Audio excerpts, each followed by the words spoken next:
Chapter 524. In fact, Nie Donglu was very similar to Chu Xiu in some aspects. Both of them were vicious and merciless. They were also scheming. However, the only difference between them was their understanding of power. In the face of great power, all schemes were useless. That was why Chu Xiu was too lazy to use his brain most of the time when he could use his fists. Nie Donglu was different. He was too superstitious about his methods. Even though he was Han Baxian's disciple, he did not learn Han Baxian's aggressiveness. Looking at the top 5 on the Longhu leaderboard, which one of them got there by scheming?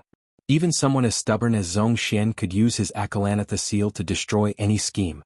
Nie Donglu couldn't see through this, so he spent most of his energy on his schemes. So, when facing Chu Xiu, Nie Donglu didn't have any room to fight back. Of course, even if he concentrated on training, it would not be of much use because Nie Donglu's talent was not that amazing. However, if he was a little stronger, he would at least have a chance to struggle, unlike now where he did not even have a chance to struggle. That did not matter though because he, Nie Donglu, would definitely die today. With both of his arms crippled, Nie Donglu was basically half crippled. Seeing Chu Xiu's rapidly approaching figure, Nie Donglu's eyes showed a look of despair. He never thought he would die in a place like this. It should be said that his defeat this time was somewhat inexplicable. Everything had been planned out, but he was inexplicably ambushed. Then, out of nowhere, this guy from the demonic path jumped out and revealed his murderous intent. Nie Donglu could feel that his opponent's murderous intent was the kind that wanted to kill him. It was as if they had a deep hatred for each other.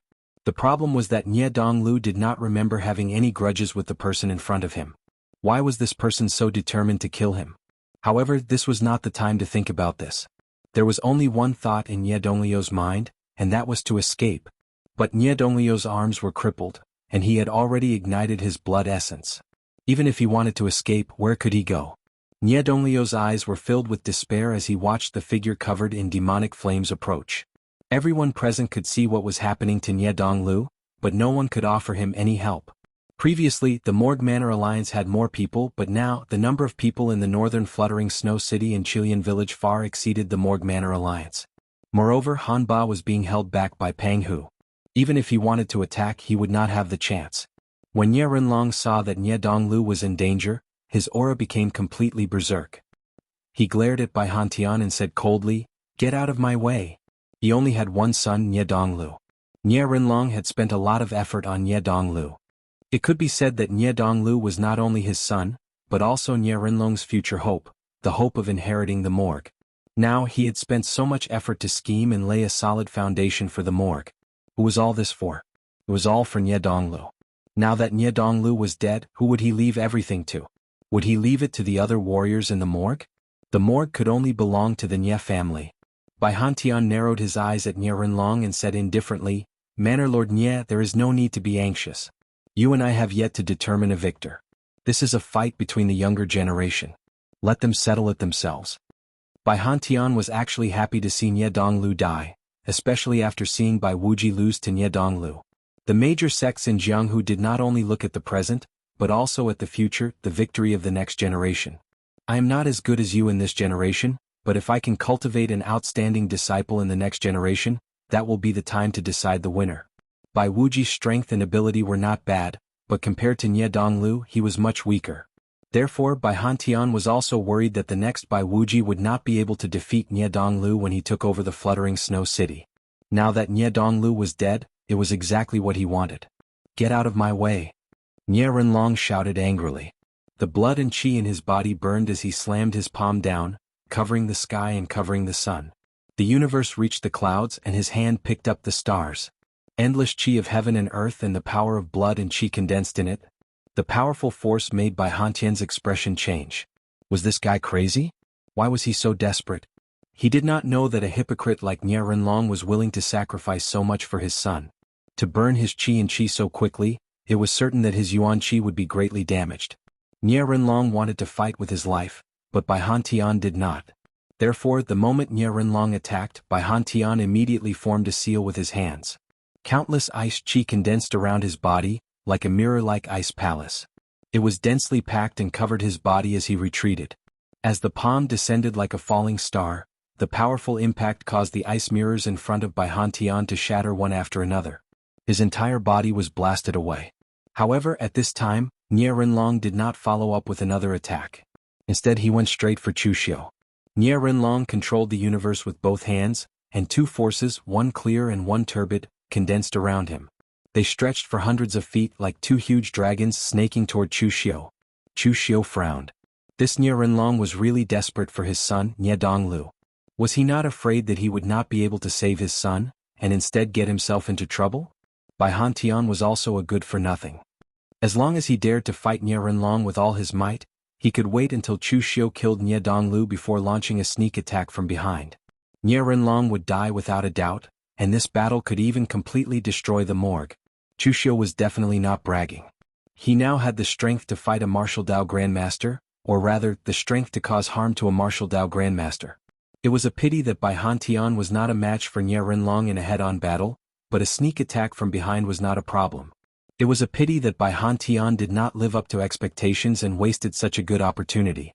Seeing that the two dragons of earth energy were about to attack, Chu Xiu's eyes revealed a surging murderous intent. Today Nie Donglu must die and no one could stop him. In an instant the murderous intent in Chu Xiu's eyes dissipated. Chu Xiu used the great art of mental demons rotation and the great art of extinguishing heaven and earth destroying soul to the extreme, causing Chu Xiu's eyes to become hollow and deep, like two abysses. Invisible mental energy condensed into an invisible seven-string zither in front of Chu Xiu. As Chu Xiu strummed the strings, a strange sound rang through the world. In the past, when Chu Xiu used the soul-suppressing Hades song, Chu Xiu had never overdrawn all of his mental energy to use it. This was the first time. The originally invisible soul-suppressing Hades song rang in everyone's ears. To ordinary people the sound was a little intoxicating, but to Nie Rinlong, it penetrated deep into his soul, causing the aura around him to dissipate. His aura became weaker and weaker, and even the two dragons of earth energy could no longer be controlled. They kept trembling and looked like they were about to shatter. The soul-suppressing Hades song could even silently extract one's primordial spirit and suppress them in the netherworld. At this time Chu Xiu used the soul-suppressing Hades song at full force, and his face was pale. However, with the mask no one noticed it. Nie Rinlong's eyes were a little unfocused, and his aura was completely depressed. The two dragons of earth energy suddenly shattered.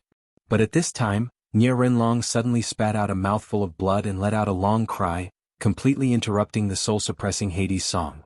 The invisible seven-string zither in front of Chu Xiu shattered, and the mental energy backfired, causing Chu Xiu to let out a muffled grunt, and a trickle of blood flowed from the corner of his mouth. Nie Rinlong being able to break free from the soul-suppressing Hades song did not mean that his mental energy was stronger than Chu Xiu's. It was just that his willpower was too strong, to the extent that he could break free from Chu Xiu's mental energy secret technique with just his willpower. But it did not matter. In this short time, Nie Donglio's time of death had come. Chu Xiu stepped out and appeared in front of Nie Donglu in the blink of an eye. The powerful devil Qi directly shattered Nie Donglio's protective upstanding Qi, and his palm landed on Nie Donglio's heart meridian, completely shattering it. Looking at Chu Xiu in front of him, Nie Donglio's mouth moved, but he did not even say a word before he died. The one who knew you best was often your enemy. Chu Xiu had personally killed Nie Donglu. Perhaps he had already recognized Chu Xiu the moment Nie Donglu died. Of course, it was also possible that he did not recognize him, but that was no longer important. With his death, the grudge between Chu Xiu and Nie Donglu was completely over.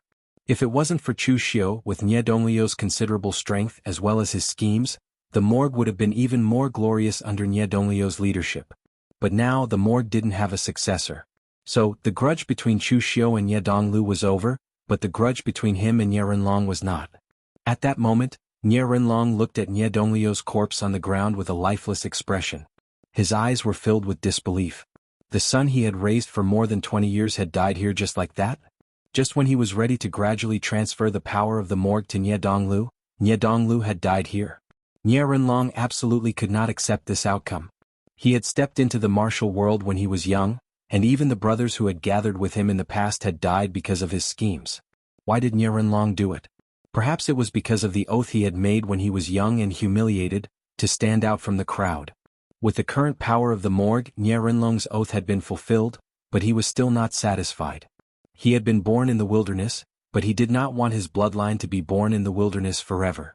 The morgue was a gathering in the martial world, but the person who organized the gathering had to have the surname Nie. But now, with Nie Donglio's death, everything had become an illusion. This made Nie Renlong feel despair, as if his mind was collapsing. Looking at Chu Xiu, Nie Renlong's eyes gradually turned crimson red. Even the colorless stellar energy around his body turned slightly black. This was the sign of him turning into a demon that would cause his cultivation to go berserk. Chapter 525. Chu Xiu cultivated the path of diabolism, so he naturally knew what it meant to be possessed by the devil. Only the heavens knew how much Nie Renlong valued Nie Donglu. He had killed Nie Donglu, but had triggered Nie Renlong into the devil? When he killed Xiahou Wujiang on floating Jade Mountain, Xiahou Zhen was only furious. His reaction was far less intense than Nie Renlong's. Or rather, this was the difference between having one son and many sons. At this moment, Nie Renlong was staring at Chu Xiu. Although Chu Xiu hadn't said a single word, the killing intent radiating from him had already been condensed to the extreme, to the extent that it could even affect the surrounding phenomena. The originally sunny weather was now overcast, and the atmosphere was oppressive to the extreme. Chu Xiu frowned and said to Bai Hantian, "Governor Bai, if you and I join forces and kill Nie Renlong, not only will the north have one less risk, but you can also let the northern fluttering snow city become the master of Liaodong." Bai Hantian thought for a moment and suddenly laughed. He then immediately shouted, "Disciples of the northern fluttering snow city, listen up, retreat immediately." Chu Xiu's eyes narrowed. He did not expect this scene. Bai Hantian, who looked like a straightforward and simple-minded guy, had actually played such a trick. Bai Hantian's thinking was very simple. He had achieved his goal, and he did not want to fight to the death with Nie Renlong anymore. After this battle, the morgue had been completely destroyed. Especially without Nie Donglu the heir, it was easy to cause instability in the morgue.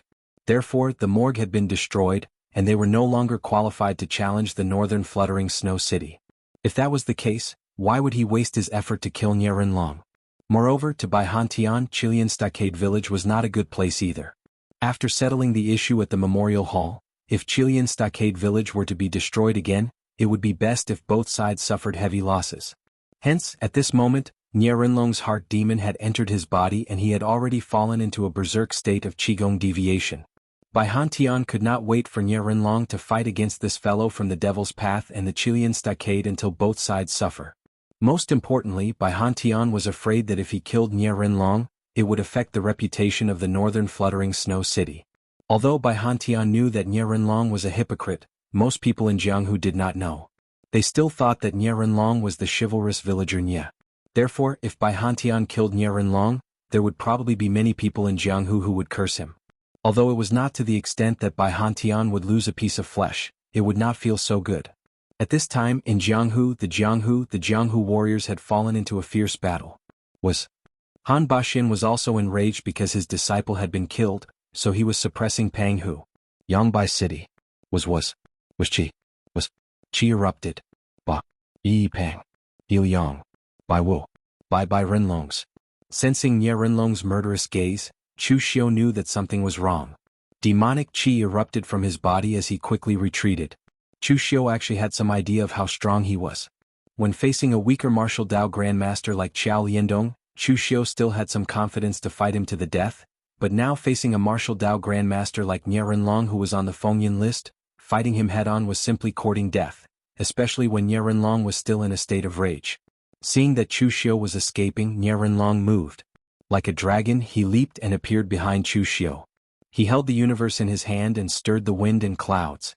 In an instant, all the qi of heaven and earth around Chu Xiu was mobilized. The qi of heaven and earth turned into a whirlpool, pulling Chu Xiu toward Nie Renlong. Behind Chu Xiu, Nie Renlong's eyes were scarlet red. As his palm descended, pitch-black demonic energy fused into the huge palm made of astral energy. It was 1,000 feet wide and smashed towards Chu Xiu's head like a small mountain. There was no way to avoid it. Chu Xiu was surrounded by devil qi and Buddha's light. The Maras Vajra took Nie Renlong's palm. However, just like Chu Xiu had crushed Nie Donglu, Nie Renlong was now crushing him. The palm fell and the Maras Vajra shattered. Chu Xiu was forced to take a few steps back. He tried hard not to vomit blood. After turning into a demon, Nie Renlong's strength had increased exponentially. Missing his attack, Nie Renlong clenched the stars in his hand. Countless qi of heaven and earth pulled the qi of heaven and earth and smashed down like stars. The sun, moon, and stars rotated in Chu Xiu's eyes. He used the last bit of his mental strength to activate the heaven's sun gazing at air. The moment Nie Rinlong clenched the stars, he immediately changed his direction and dodged. However, he could only flee in all directions. Soon the ground was a mess. Looking at Bai Hantian, who was still watching from the side, Chu Xiu said coldly, "Bai Hantian, you gave up a chance to eradicate a great enemy. You will regret it in the future. What I hate the most are people who don't keep their word. Bai Hantian, I will make you pay for what happened today." Bai Hantian did not care about Chu Xiu's threat at all. It would have been fine if it had been a martial arts master from the Phaseless Demon Sect or the Shadow Demon Sect who said that. However, what right did Lin Yi have to say that? Even if Lin Yi became as accomplished as the little Celestial Master Zhang Qingzhen in the future, the Celestial Master Mansion would not destroy a sect just for Zhang Qingzhen. To Bai Hantian, Chu Xiu's threat was nothing more than cursing in exasperation. However, in reality Chu Xiu had already begun to curse in his heart. The heaven's sun gazing at air also required mental strength to be used. However, when Chu Xiu used the soul-suppressing Hades song with all his strength, his mental strength was almost drained. Therefore, Chu Xiu had only used the heaven's sun gazing at air a few times before he had a splitting headache and could no longer hold on. This time Bai Hantian had set Chu Xiu up. According to Chu Xiu's character, he would definitely remember this until the day the drifting snow city was destroyed in the far north. In fact, it was not that Chu Xiu was careless, but Chu Xiu did not expect Bai Hantian to have such a strange way of thinking. Bai Hantian had given up on a situation where he could have destroyed the morgue. Chu Xiu shouted at Pang Hu, "Leader Pang. Retreat."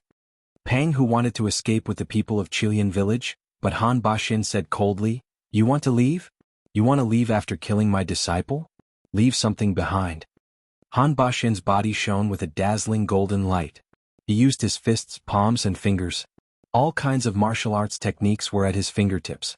Each of them was fierce and violent, and the power of battle and killing was displayed to the extreme.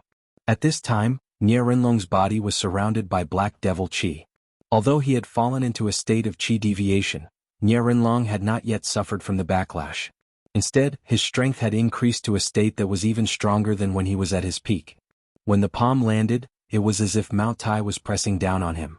The powerful qi sealed off all escape routes for Chu Xiu, forcing Chu Xiu to take it head-on. However, with his mental strength depleted, with Chu Xiu's current strength, even if he was willing to reveal his true identity and use all his trump cards, he still could not stop Nie Rinlong.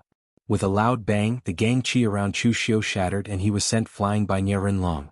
A stream of blood flowed down his mask. Sensing the strength of that power, Chu Xiu's entire body was instantly shrouded in a bloody mist. He secretly formed the inner binding seal, and his speed and power erupted to the extreme. From the looks of it, it was the demonic path's secret technique, the blood escape. If an ordinary person encountered such a situation, they would definitely not choose to give chase. When his speed was at the extreme, the person behind him would definitely have to choose to use a secret technique to catch up. As a result, it would become a mutual exhaustion and it was not worth it. However, at this time, Nie Rinlong's rationality was almost gone. There was only one obsession left in his mind, and that was to kill Chu Xiu. Therefore at this time Nie Rinlong did not care about anything else. His qi and blood burned, gang qi and devil qi lingered behind him, and his speed exploded to the extreme, chasing after Chu Xiu. Nie Rinlong did not know any secret techniques related to speed, but he was a martial Dao master after all. The power brought by burning his qi and blood was much higher than Chu Xiu's, so his speed was not inferior to Chu Xiu's. Burning his qi and blood, coupled with the internal binding seal, almost in the blink of an eye, the two of them disappeared. Bai Hantian muttered behind him, "Madman. I didn't expect Nie Rinlong to have such a crazy side to him." Behind Bai Hantian, Bai Wuji really wanted to ask his father if he was killed, would he be like Nie Rinlong, who would do everything in his power to take revenge for him. However, after thinking about it, Bai Wuji did not ask this question. Nie Rinlong only had one son, Nie Donglu, and he had poured too much effort into Nie Donglu. That was why he was so crazy at this time. However, Bai Hantian had more than one son. If Bai Wuji died, at worst he could find another son to raise. The far north floating snow city had been passed down for thousands of years, and its foundation was deep. As long as the heir was not such an idiot, even if he was a little mediocre, the far north floating snow city would be fine. If this question was asked, both sides would be embarrassed, so Bai Wuji rationally did not say anything. Meanwhile, on Pang Hu's side, he was also fighting with Han Baxin for real. Han Baxin dared to fight with his life, so did he not?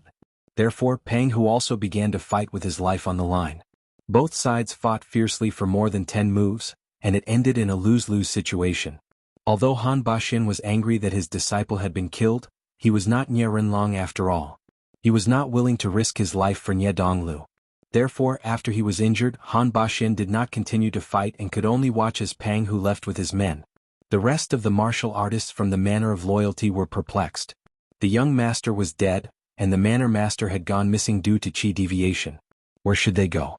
Only Bai Hantian had a smile on his face. For this battle, his Drifts Now city was the final victor. The Manor of the Manor of the Manor and the Chilean village bandits had both suffered heavy losses. This time, the far north floating snow city was completely peaceful. Chapter 526. It did not feel good to be chased by someone. It was even worse to be chased by a martial Dao master. In just a few months, the feeling of being chased by 2 martial Dao masters was quite unpleasant. That was how Chu Xiu felt at the moment. It was just that when he was chased by Qiao Liandong in the past, Chu Xiu was still confident that he could turn around and fight back, but now that he was facing Nie Renlong, Chu Xiu did not even have a chance to fight back. Therefore, when facing Nie Renlong's pursuit, Chu Xiu only had one choice, and that was to drag it out until Nie Renlong could no longer afford it. However, Nie Renlong had completely entered chi deviation at the moment, and his state of mind had been filled with obsession. At this time it was useless even if Chu Xiu dragged it out. Nie Renlong would definitely not be satisfied if he did not kill Chu Xiu. Qi and blood power was burning rapidly, and it had already consumed some of Chu Xiu's vitality. However, Nie Renlong was still chasing closely behind him, and his face was extremely pale. Nie Renlong was a martial Dao master, and Chu Xiu also had a strong physical body. Therefore, Nie Renlong would not be able to gain any advantage by doing this. In the end, both sides would only suffer losses. However, Nie Renlong, who was only left with obsession, could not think of that at all. The only thing he could think of was to kill Chu Xiu. Chu Xiu frowned. Nie Renlong wanted to die with him, but Chu Xiu did not want to die with Nie Renlong. After escaping for 15 minutes, Chu Xiu's figure suddenly came to a halt, and the qi and blood power around him erupted to the extreme in an instant. However, he did not continue to accelerate and escape. Instead, he used the qi and blood power to stab his mental strength, causing Chu Xiu, who had just recovered a little mental strength, to completely overdraft his strength. The rotation of mental demon was cast silently, but Chu Xiu's eyes were like a deep abyss, completely pulling Nie Renlong's mental strength into it. As the name suggested, the rotation of mental demon could even use mental strength to trigger the opponent's mental demon after mastering it. It was extremely evil and could kill people without them knowing. Under normal circumstances, the great art of mental demon's rotation was used to create illusions and stir up the opponent's inner demons. However, Nie Renlong had already fallen into a trance. Chu Xiu's use of the great art of mental demon's rotation was not to attack, but to help Nie Renlong resolve his trance. In the illusion, Nie Renlong's life's memories were evoked. There was his yearning for chivalry in Jianghu during his childhood, the nervousness when he first stepped into Jianghu, the heroism when he became sworn brothers with good friends, the indignation and indignation when he was humiliated, and the complete change of his state of mind. For the sake of benefits, he did not hesitate to plot against his sworn brothers in the past. In the end, he built up the prestige of the morgue, but his heart was already as hard as stone. This was the real Nie Renlong, and it was the portrayal of his life. Whether human nature was good or evil, no one could say for sure. However, no one was born a good person and no one was born a bad person. Nie Renlong was like this. He had been a good person and a bad person. Even now, there were people who scolded him in Jujiu, but there were more people who appreciated his kindness. Immersed in the boundless memories, the demonic aura around Nie Renlong's body gradually dissipated. However, at this moment he took a few steps back and vomited a large mouthful of blood. Even his body was covered in cracks, some of which were so deep that his bones could be seen. The reason why Nie Renlong was able to possess such strength after his cultivation went berserk was because of his obsession and demonic qi. Even if he killed Chu Xiu in the end, he would not be able to survive. Now that Chu Xiu had helped him get rid of the state of qi deviation, without the support of devil qi and obsession, Nie Renlong did not die, but the hidden dangers of qi deviation had erupted in an instant, causing Nie Renlong to completely lose the ability to fight, and he no longer had the ability to chase after Chu Xiu. Sometimes, saving someone was saving oneself. Chu Xiu saved Nie Renlong, but it was for the sake of his own survival. At this time, Chu Xiu, who had overdrawn all his mental strength, was as pale as a dead man, and his mind was a mess. He only had one last thought left, and that was to escape back to the Guangzhong torture room. Nie Renlong stimulated the last bit of his strength to escape. Although there was no devil chi in his eyes, Nie Renlong was still full of murderous intent, but he was powerless. Closing his eyes, Nie Renlong let out a long sigh. His son was dead and the morgue had suffered heavy losses. Now he was also seriously injured and he would not be able to recover without a year and a half. But it was not a loss for the morgue to be destroyed by such a person. A person who could think of saving himself by saving his opponent at the critical moment of life and death. His state of mind was terrifyingly calm. At this time, a faint sound came from behind. Some warriors of the morgue and the forces of the Morgue Alliance who had not died also rushed over with their people.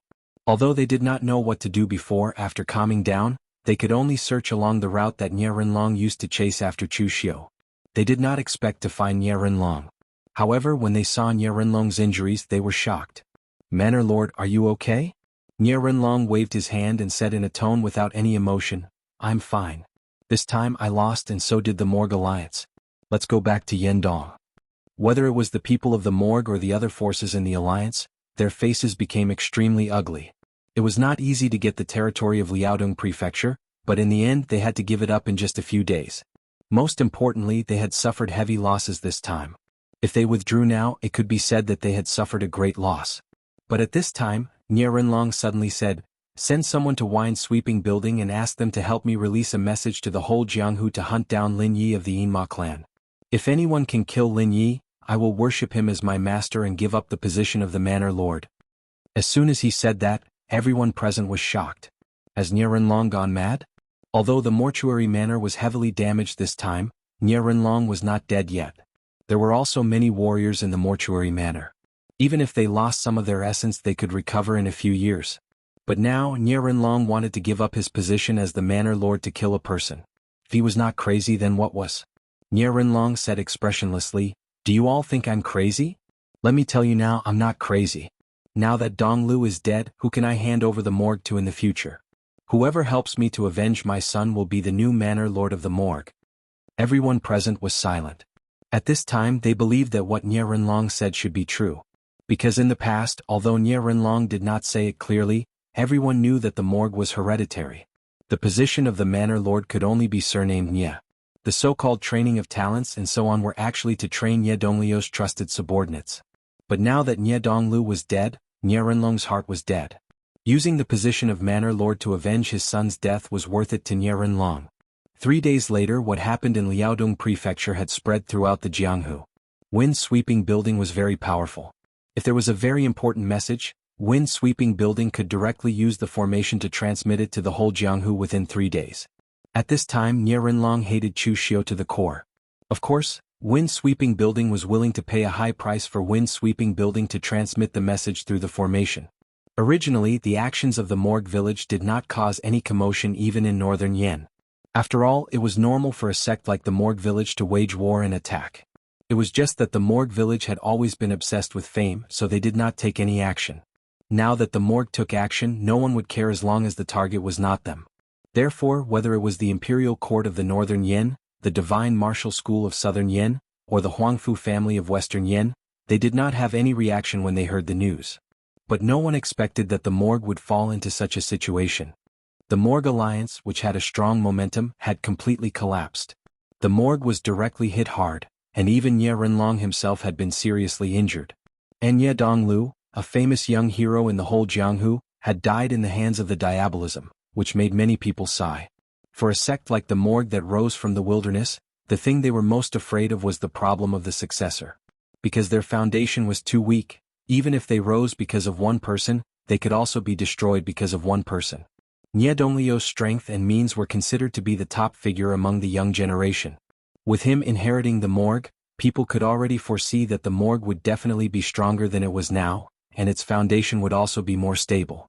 But now that Nie Donglu was dead, the future of the Morgue was not so obvious.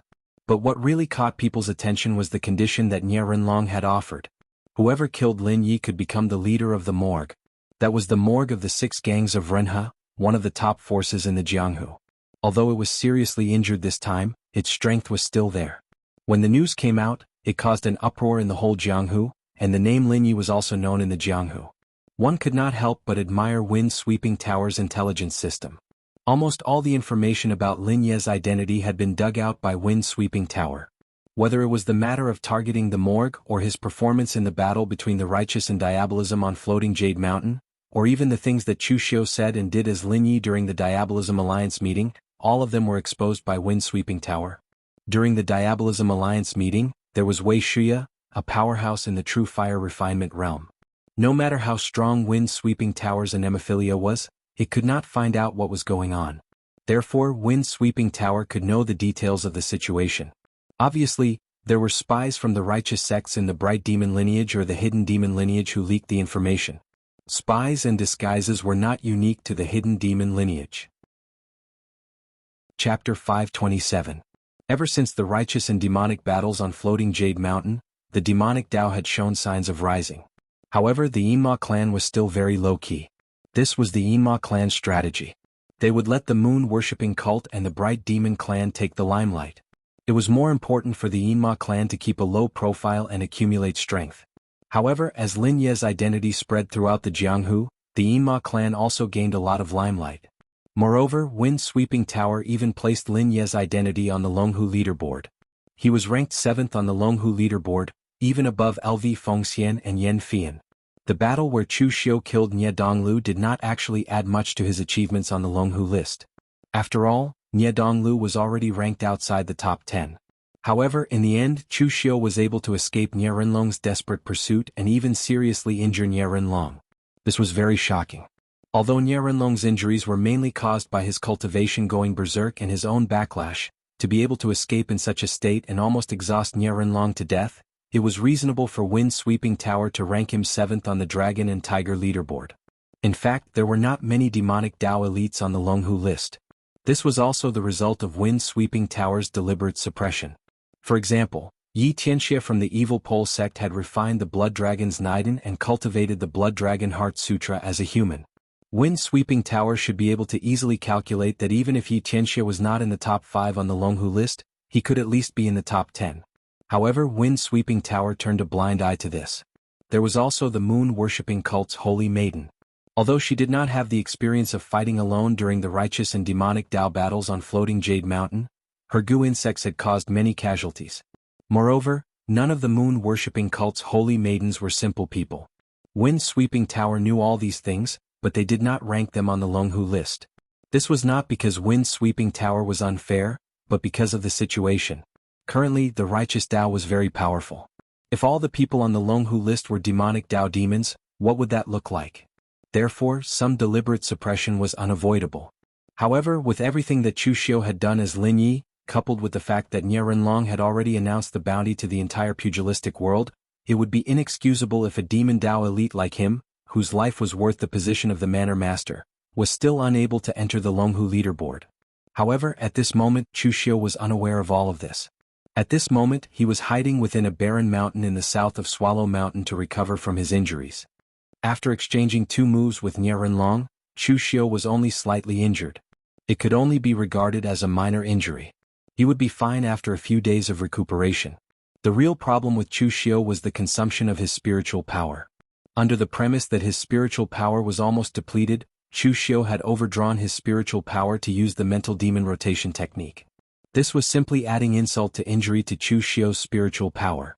Now, Chu Xiu had even injured the foundation of his primordial spirit. If he was not careful, it was very likely that it would leave a permanent injury. Therefore, after recuperating for a month, Chu Xiu directly came out of seclusion and prepared to return to Guanzhong. It was useless no matter how he tried to heal the injuries on his primordial spirit. It was better to return to Guanzhong first and think of a solution. However, because of the injuries on the foundation of his primordial spirit, not only could Chu Xiu not use his spiritual power, but even his perception had been suppressed to a level similar to that of an ordinary person. This was a little dangerous for Chu Xiu. A warrior's perception was undoubtedly very important. Otherwise, if someone sneaked up on you from behind, you would not be able to detect it. If you waited until the attack was already in front of you before you remembered to defend or block it, it would be too late. Chu Xiu did not know that Nie Renlong had made such a big move to kill him, but Chu Xiu could vaguely guess that the righteous manor would most likely put him on the wanted list in northern Yen. Right now, Chu Xiu only had his spiritual power and perception destroyed, not his martial arts. In fact, he was not afraid of the people from the righteous manor. Chushio just thought it was troublesome. If the righteous manor put him on the wanted list, after killing one group, another group would certainly come. Being entangled was a small matter. What Chushio was afraid of was his original identity being exposed. If Chushio took off his mask and returned to the Guanzhong torture room with his original appearance, it would not be appropriate either. It would also arouse suspicion. After all, Chushio was now punished to face the wall. Everyone in the Guanzhong torture room knew about it. Naturally, it could not be hidden from the outside world. However, now that Chushio suddenly appeared in northern Yen, if someone wanted to think about it, they might be able to speculate some clues. Of course, it was not that Chushio did not have a way. In fact, the simplest way was not to use the identity of Lin Yi or Chushio. Instead, he could hide his identity and return to the Guanzhong torture room. Therefore, at night, Chushio hid his breath and sneaked into a small town. He stole a set of ordinary linen clothes, slightly changed his appearance and put on a mask and a bamboo hat.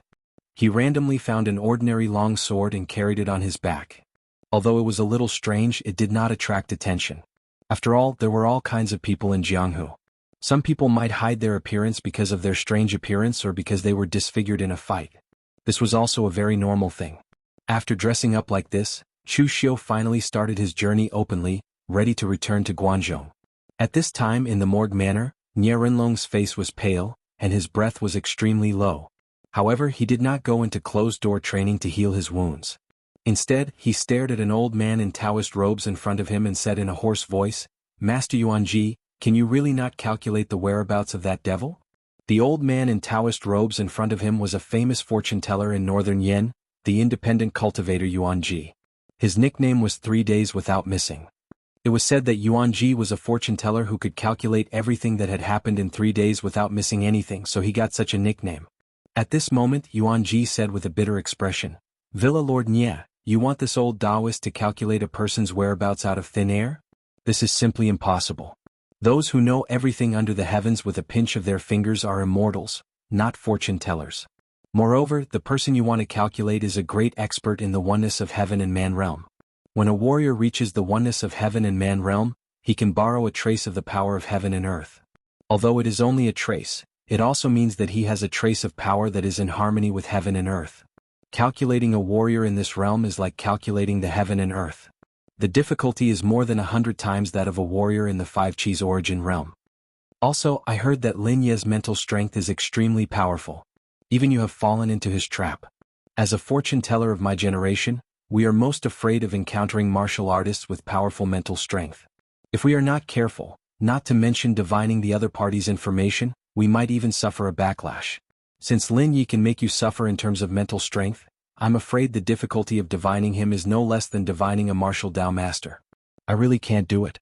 Nie Renlong said in a deep voice, "Master Yuanji, you don't have to worry. Lin Ye's mental strength is indeed very strong. However, when he fought me, his mental strength was depleted. He was even severely injured. He can't be compared to when he was at his peak. It's definitely safe for you to calculate his whereabouts. You couldn't do it when Lin Yi was at his peak. Now that his mental strength has been damaged and he is severely injured, can't you do it?" Yuanji hurriedly complained, "But Manor Lord, I don't have anything now. What can I use for divination?" Moreover, Yuanji was interrupted by Nie Renlong before he could finish his sentence. Nie Renlong said faintly, "Master Yuanji, do you know the pain of losing a son? Do you know the pain of spending half your life nurturing a hope only to have it die prematurely?" Master Yuanji did not say anything. However, he thought to himself, "I don't have a son. Of course I don't know." He wanted to have a son, but cultivating divination was equivalent to prying into the secrets of heaven. If he forcefully interfered with karma, he would definitely be punished by heaven. Therefore, the line of fortune-tellers was destined to be flawed. Master Yuanji was destined to be childless and live alone for the rest of his life. Therefore, even though he secretly kept more than 10 young concubines, he was living like a monk now. Since he was destined to be childless, he could not be bothered to think about or do anything else. Nie Renlong said calmly, "You won't be able to understand the despair and pain. All I want now is revenge. For that, I'm willing to give up my position as the Manor Lord. Master Yuanji, tell me, is there anything I can't do?" "Master Yuanji, it's fine if you don't want to do it for me. Why don't you do it for yourself? See if you can walk out of my gathering today." Matter. There was no killing intent in Ye Renlong's eyes as he stared straight at Master Yuanji. However, his stare made Master Yuanji feel a chill run down his spine.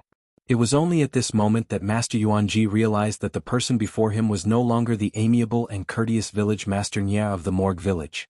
He was just a crazy father who wanted to avenge his son. In order to avenge his son, Nye Renlong could give up his position as the manor lord. At this moment, he could disregard his reputation and make himself unable to walk out of the manor. A wise man submits to circumstances. Master Yuanji hurriedly said, "Manor Lord Nye, don't be anxious. It just so happens that my cultivation has improved greatly recently. Even if I don't have my birth date or any related items, I can deduce some clues just by deducing the name. However, it will definitely be unclear. I hope you won't blame me, Manor Lord." Nye Renlong nodded and waved his hand. Immediately, a large pile of violet gold, elixirs and other items were moved to Master Yuanji's side. However, Master Yuanji felt even more pressured when he saw these items. It was obvious that if he could not deduce anything, these items would be used to buy his life. Therefore Master Yuanji did not dare to be careless. He took out a compass and array diagram, and lit up 3 extremely precious spirit-concentrating incense. He gathered his qi and started forming hand seals to deduce. The atmosphere in the room was extremely oppressive. Apart from Nye Renlong, the other warriors of the manor lord did not even dare to breathe loudly. After a long while, Master Yuanji suddenly opened his eyes and said in surprise, "Manor Lord Nye, are you sure that demon's name is Lin Yi? According to the results of my deduction, Lin Yi is a fellow who has been dead for many years." Chapter 528. No matter how Master Yuanji calculated, he ended up calculating a dead person. This was something that Nye Renlong absolutely could not accept. Seeing that Nye Renlong's expression wasn't right, Master Yuanji quickly said, "Villa Master Nye, it's not that I don't want to do mental divination, but this is what the divination says. Moreover, Manor Lord Nye, think about it. Lin Yi is from the Yinma clan. Those fellows from the Yinma clan are best at changing their names and hiding. We don't know Lin Yi's true identity, but what if the identity he revealed in the Yinma clan was also fake?" Nye Renlong said coldly, "Is there really no other way?" Master Yuanji hesitated for a moment before saying, "Actually, there is a way, but I'm worried that you won't be able to handle it." "What is it? Has your son's body not been buried yet?" Nye Renlong nodded and frowned. "Why are you asking this?" Nye Donglio's body hadn't been buried. Nye Renlong had sealed it in an ice coffin. He was going to bury Lin Ye's head with Nye Donglu once he got it. Master Yuanji glanced at Nye Renlong's expression and said carefully, "The path of divination emphasizes karma. Lin Yi killed the young villa master and was tainted by this karma. If I use the remaining blood qi in the young villa master's body to perform divination, the probability will be much higher." Nye Renlong's expression was gloomy and he didn't say anything. After a moment of silence, Nye Renlong said, "Bring the young villa master's coffin over." A moment later, an ice coffin was brought over with Nye Donglio's body lying in it. Since Chu Xiu had only shattered Nye Donglio's heart meridian, his body was still relatively intact. Master Yuanji said carefully, "Villa Master Nye, I'll start now?" Nye Renlong nodded. Grandmaster Yuanji let out a long sigh.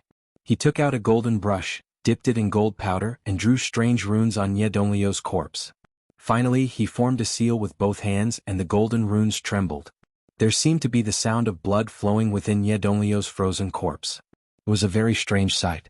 Nye Donglio's frozen qi and blood were sucked dry by the runes.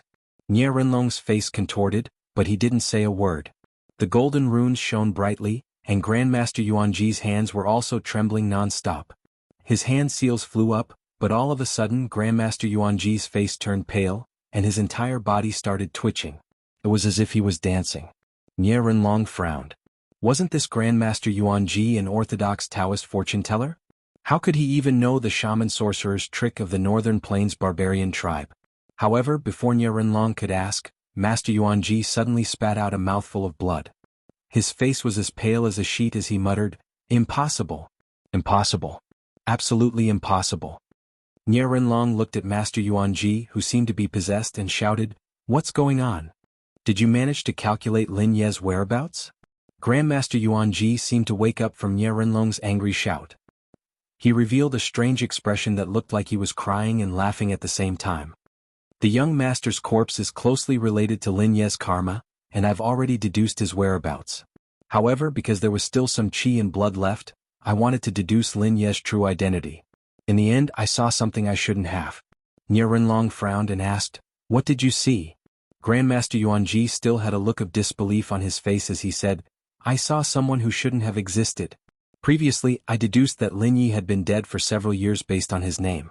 I thought it was a fake name, and the result of my deduction was someone else. However, after I deduced the young master's karma, I realized that the name wasn't fake. It really existed and the karma was implicated. Lin Yi, who had been dead for several years, killed the young master." Upon hearing this, the warriors from the memorial manor felt a chill run down their spines. Since Lin Yi had been dead for several years, then who was the person who had killed the young master? Could it be a ghost? With a horrified expression on his face, Master Yuanji continued, "This is simply unimaginable. I wanted to continue my deductions and see how Lin Yi died. I wanted to know if he was a human or a ghost. But in the end I saw a hand. That hand erased everything about Lin Yi. It was as if Lin Yi was just a memory that was easily erased by that hand. Lin Yi was already dead and didn't exist anymore. Therefore, when I deduced Lin Ye's name, I came to the conclusion that he had been dead for several years. My deduction wasn't wrong. I should say that from the moment that hand erased everything about Lin Yi, he was already considered dead." Nie Renlong looked at Grandmaster Yuanji and frowned. Nie Renlong was getting impatient with Grandmaster Yuanji's nagging. What hand? Erasing existence? What was that all about?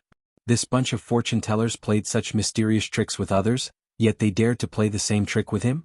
Nie Renlong said coldly, "Don't talk so much nonsense. I don't care what happened to Lin Yi. I just want his head. Even if he's already dead, I want to kill him again. Where exactly is his current location?" Grandmaster Yuanji shuddered and quickly asked for a map of northern Yen. He drew a region on it and said, "It should be here. I can't deduce too much detail, but based on Lin Ye's speed, he won't be able to leave this place anytime soon." Nie Renlong picked up the map, got someone to carry the ice coffin and left.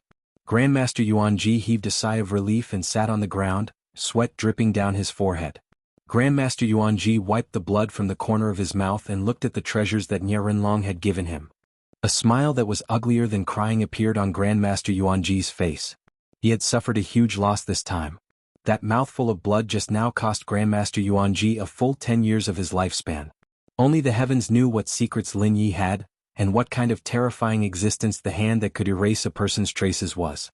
In any case, Grandmaster Yuanji had only taken a glance at Lin Ye's body, and the punishment was even more severe than peeking at heaven's secrets. He had actually lost 10 years of his lifespan. The items that Nie Renlong had given him could not make up for the lost lifespan. Grandmaster Yuanji was really out of luck this time. He had already decided that he would take the items and leave northern Yen. He would go to West Chu and seek refuge with a fellow cultivator from Longhu Mountain. Although that person was not a high-ranking member of Longhu Mountain, he was still a disciple of Longhu Mountain's Zhang family. Within Longhu Mountain's territory, there was no one like Nie Renlong who would force him to have his fortune read, right? In a small town in the south of Yen, Chu Xiu's face was covered as he walked forward without saying a word. For the past few days, Chu Xiu had been traveling at full speed. If he had not been extremely hungry, he would not have even eaten. In any case, at Chu Xiu's current realm, it was not a big deal to not eat for a few days, let alone a few meals. However, Chu Xiu's mental strength had been destroyed, so he had to maintain his physical strength at its peak. However, when he was about to leave the small town, he was met with dozens of warriors from the morgue. They were led by a warrior who was at the unity of heaven and man realm. They quickly checked the warriors who passed by on the road. Grandmaster Yuanji could only calculate the approximate location of Chu Xiu. It was impossible for him to pinpoint Chu Xiu's location. However, for the morgue this was enough. For the northern Yen, where martial arts were not as prosperous as eastern Qi, there were not many warriors at the unity of heaven and man realm. Especially those who could cultivate to the unity of heaven and man realm as rogue cultivators, they were all famous figures. Therefore, the morgue only needed to check some unfamiliar warriors at the unity of heaven and man realm. Even if the morgue offended someone because of this, Nie Renlong could not care less. In any case, rogue cultivators couldn't afford to offend the morgue village. If the morgue village offended some big sex martial artists because of this, those people wouldn't stoop to Nie Renlong's level when they saw his crazy appearance. In such a small town, warriors at the unity of heaven and man realm were extremely conspicuous. However, in order to prevent people from hiding their auras, the people at the morgue still checked carefully. Naturally, Chu Xiu also had to hide his aura. Therefore, the cultivation he revealed was only at the three-flower realm. However, in the eyes of the people at the morgue, Chu Xiu's cultivation was still very conspicuous. Therefore, after seeing Chu Xiu, the warrior at the unity of heaven and man realm personally walked over, cupped his hands and said, "Brother, the morgue is currently investigating the remnants of the demonic path. Please, brother, take off your mask and let me see your face." Looking at the person in front of him, Chu Xiu sighed. The warrior at the morgue suddenly felt that something was wrong. Why was this guy sighing? Of course, there was a reason for Chu Xiu to sigh. Originally, he wanted to return to Guanzhong in a low-key manner. He did not expect to have to kill again and attract a lot of trouble. It was really troublesome. The warrior suddenly felt a chill throughout his body. He felt as if he was being targeted by something terrifying. Just when the warrior was about to say something, the seemingly ordinary Jianghu wanderer in front of him suddenly erupted with a soaring demonic aura. The warrior at the morgue was suddenly shocked. At the same time, he exclaimed and immediately stabbed at Chu Xiu with his sword. Light blue gang qi suddenly burst out. However, Chu Xiu just stretched out a hand. A hand with monstrous demonic aura easily pinched the long sword. With a loud bang, the long sword was immediately twisted into pieces. Cultivating both the great Vajra divine power and the nine heavens fiend golden body, the current Chu Xiu's physical strength could not be said to be comparable to a divine weapon. At the very least, ordinary precious weapons were nothing in Chu Xiu's eyes. The warrior was shocked and wanted to retreat. However, at this moment, the blood in his body suddenly boiled and trembled, as if it was about to gush out of his body. This caused his body to suddenly freeze in place. Although it was only for a short moment, Chu Xiu's fist, which was tainted with a fierce demonic aura, had already blasted out and pierced through the chest of the warrior from the morgue. In an instant, blood splattered everywhere. The warrior from the morgue fell to the ground with a loud thud with a look of disbelief in his eyes. Only then did the other warriors from the morgue awaken. Chapter 529. With Chu Xiu's current cultivation, even if he didn't use his conspicuous cultivation method, it would be easy for him to kill an ordinary unity of heaven and human realm martial artist. Moreover, for Chu Xiu, some cultivation methods were not necessarily useless, such as the demon blood technique. As long as Chu Xiu didn't completely draw out the blood and qi from his body and use the blood-dissipating divine saber, who could recognize that it was the demon blood technique? Therefore, at this time, Chu Xiu also boldly used the demon blood technique. Under the cover of the devil qi, no one could see anything unusual. The rest of the warriors from the memorial manor stared blankly at Chu Xiu. In the next moment, all of them cried out in alarm and immediately turned to flee. They had to escape. The current Chu Xiu was somewhat beyond their expectations. Previously, these martial artists of the memorial manor also thought of the scene when they encountered Chu Xiu. Therefore, the people of the memorial manor didn't split up too much. Only a few unity of heaven and human realm martial artists led the search team. According to Nie Renlong, Chu Xiu was already seriously injured, and even his spiritual force was wasted. However, who knew that this Chu Xiu was so terrifying even without using his spiritual force? Killing a unity of heaven and human realm martial artist was like killing a dog. Sir Manor Lord had made them miserable this time. Chu Xiu took a step forward, and with a light movement he covered a distance of over 100 feet. He smashed down with a single hand and it was just a simple punch. Demonic qi erupted, directly crushing and shattering some of them, forcibly blowing them up. In less than a quarter of an hour, more than 10 martial artists were all killed by Chu Xiu. However, Chu Xiu also frowned. Things seemed to be a bit tricky. Although he killed the people of the memorial manor, it was impossible to slaughter the entire town. The news must have spread. Northern Yin was not Western Chu. There were deep mountains and forests everywhere, and there were places to hide. At this time, Chu Xiu could predict that his own troubles would come one after another. Things were just as Chu Xiu had predicted. He was indeed in trouble. According to the direction calculated by Grandmaster Yuan Ji, the people of Righteous Manor had almost figured out Chu Xiu's approximate position. Now that Chu Xiu's whereabouts had been exposed, as long as Chu Xiu could not fly, it would undoubtedly be easier for the people of Righteous Manor to find Chu Xiu. And the trickiest thing was not that the people of the Righteous Manor found Chu Xiu, but other people. In order to kill Chu Xiu, Nie Renlong was willing to give up his position as the manor master of the Honorable Justice Manor. The temptation was too great. Moreover, the people of Jianghu were not worried that Nie Renlong would go back on his words, because if that happened, Nie Renlong would have no place in Jianghu. His reputation would be completely ruined, and even the morgue would be shaken because of this. Nie Renlong relied on his reputation to make a living, so he had to protect his reputation at all times. He couldn't let his reputation suffer any damage. If he couldn't keep his word, it would be enough to destroy Nie Renlong's reputation in Jianghu. Because of this, not only did many people from the northern Yan martial world want to take Lin Ye's head, but even many people from eastern Qi and West Chu had come to kill him. Although they all knew that Lin Yi was strong, and the Longhu list said that Lin Yi had fought against Nie Renlong for a long time, they were blinded by greed and knew that Lin Yi was seriously injured. Therefore they still came one after another fearlessly.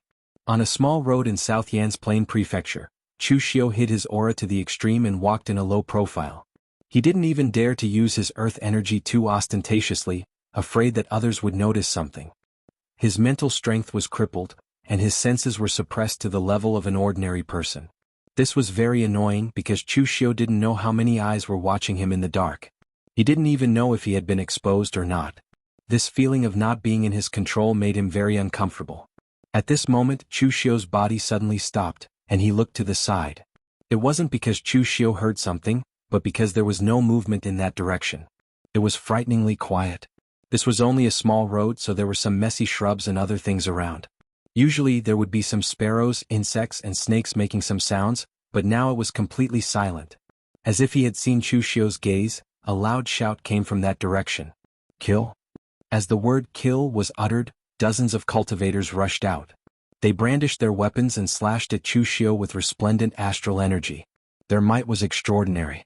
Chu Xiu narrowed his eyes. He couldn't even find a martial artist at the unity of heaven and man realm. These people were really blinded by greed. They wanted to sneak attack him with just this bit of strength? As Chu Xiu punched out, demonic energy burst forth. However, there was a hint of golden light flashing around Chu Xiu's body. It was like the light of Buddha. While it was evil, it also gave Chu Xiu a sense of solemnity. Under Chu Xiu's punch, the man at the front had his earth energy torn apart, his weapon shattered, and with a loud bang, his body exploded into a cloud of blood mist.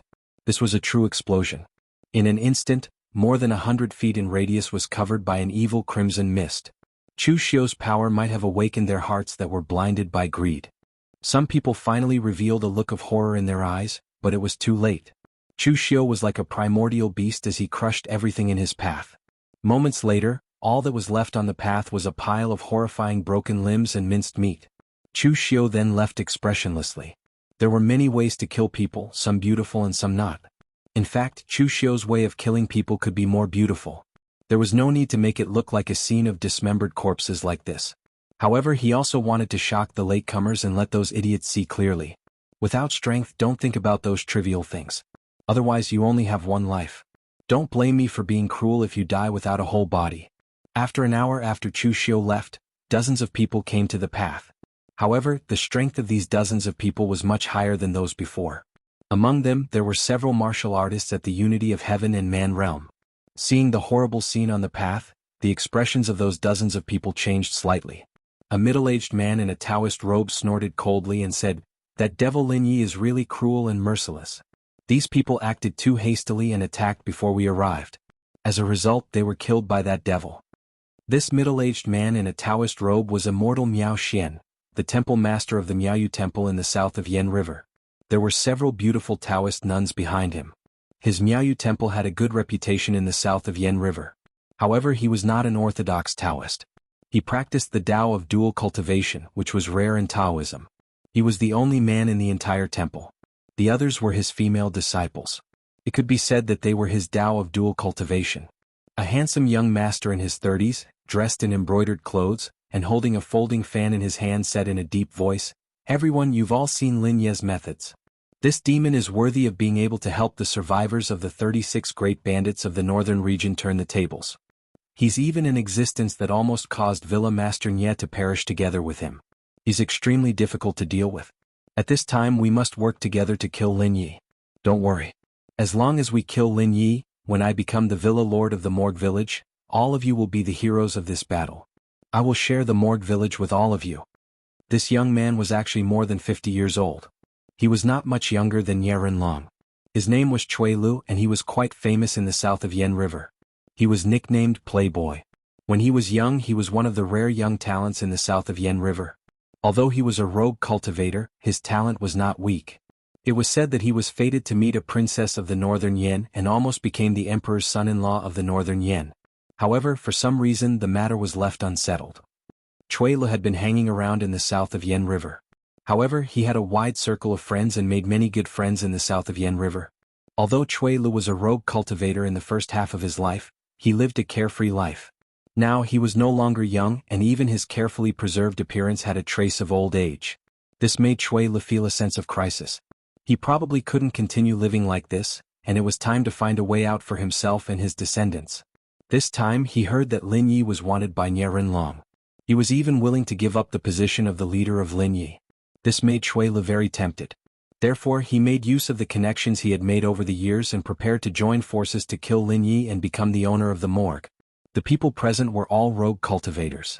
They believed that Nie Rinlong would not reject them if they joined the righteous manner. However, they would be bound to some extent. If they followed Chui Lu to kill Lin Yi, then the Lin Yi would not belong to Chui Lu alone. It would belong to all of them. They would undoubtedly have more freedom. Therefore, whether it was for friendship or for their future, most of the connections Chui Lu had made were willing to help him. Behind Chui Lu, a burly man with a strong body and cultivation of the unity of heaven and man realms said in a low voice, "Brother Chui, you've seen Lin Ye's strength. He's very difficult to deal with. What should we do now?" Chui Li's eyes revealed a trace of coldness. He said, "Brother Meng Gang, don't worry. Lin Yi is now in the top 10 of the Longhu list. He is indeed an outstanding talent, but don't forget that he has been crippled of his mental strength. He is a blind dragon and a tiger without ears. Look at the traces on the ground. It is not too far from where they were lying in ambush to where they died. What does this prove?" This proved that Lin Yi had only discovered the whereabouts of this group of people when he was so close to them. His perception is probably crippled. Let's speed up and find a place in front of Lin Yi to set up a trap and kill him in one fell swoop. Brother Miao Xian, you are the best at setting up formations. This time you have to work hard and set up a reliable killing formation. Taoist Miao Xian laughed heartily and hugged a plump Taoist nun beside him. He kneaded her bulging chest and said with a smile, "Brother Chui, don't worry. I'm very reliable no matter where I go. If you don't believe me, you can ask my disciples." Chapter 530. In the middle of the night, it was raining cats and dogs. Chu Xiu walked on the path in the rainy night with his gang qi protecting his body. The raindrops that fell on the gang qi were easily crushed by the gang qi and turned into mist. Thus, along the way, Chu Xiu left a trail of white mist on the path he took, which was very conspicuous. However, Chu Xiu was too lazy to cover up. Anyway, his whereabouts had been exposed. God knows how many people were ready to kill him in front of him and how many people were hanging behind him. Although his perception was gone, Chu Xiu still had a sixth sense. Anyway, Chu Xiu felt that there was killing intent shrouding him at all times. At this time, any strategy was useless. There were only two ways for Chu Xiu to survive. One was to kill his way out with his own strength, the other was to have a senior expert from the Yinma clan come to save him. Of course, Chu Xiu would not pin his hopes on the latter. The Yinma clan was not a group of good people. When they heard that he was being chased, they would come thousands of miles to rescue him, even disregarding whether they would be exposed or not. Moreover, even if someone came to save him, they would not come so quickly. After all, they did not know Chu Xiu's position. It was impossible to force a fortune teller to deduce it like the righteous manner. So even if someone from the Yinma clan came to save Chu Xiu, they could only wait for Chu Xiu's side to send the news. Who knew how many days would have passed by then? Chu Xiu would never put his life in the hands of others. So, Chu Xiu could only choose to be the first to kill his way out. Although he was being chased by so many people, it was not impossible to kill his way out. Nie Rinlong was already half crippled and had no fighting strength. Later, Chu Xiu also heard some news that Han Baxin and Pang Hu were both injured, so the righteous manor could not send a martial Dao Grand Master to kill him. As for the martial Dao Grand Masters who were rogue cultivators, they also looked down on the righteous manor's position. Martial Dao Grand Masters represented the power to establish their own sections. If they wanted to establish their own forces, they would have done so a long time ago. Why would they wait here to take over the righteous manor? There were various reasons why itinerant cultivators did not establish their own forces. The position of the manor master of the congregation manor was not enough to move them. Therefore, Chu Xiu was 99% sure that the person who wanted to kill him this time would not be a martial Dao Grand Master. As long as the remaining people didn't charge at him at the same time, Chu Xiu was confident that he could kill his way out. Looking up at the sky, Chu Xiu let out a long sigh. Large raindrops fell and Chu Xiu's forward footsteps suddenly paused. The raindrops that filled the sky actually changed shape at some point. The soft raindrops actually turned into conical sharp blades, and their speed suddenly increased countless times as they fell densely on Chushio. A raindrop smashed into the ground and immediately made an explosive sound. It actually smashed a 1-meter wide hole in the ground. It was easy to imagine what would happen if this raindrop smashed into a person's body. Chushio's expression did not change. He formed a seal with his hand and suddenly, a vast Buddhist light rippled out. However, this time, Chushio's Dharma form did not condense into any Buddha statue. It was just a hazy shadow that enveloped all the raindrops, grinding and killing them.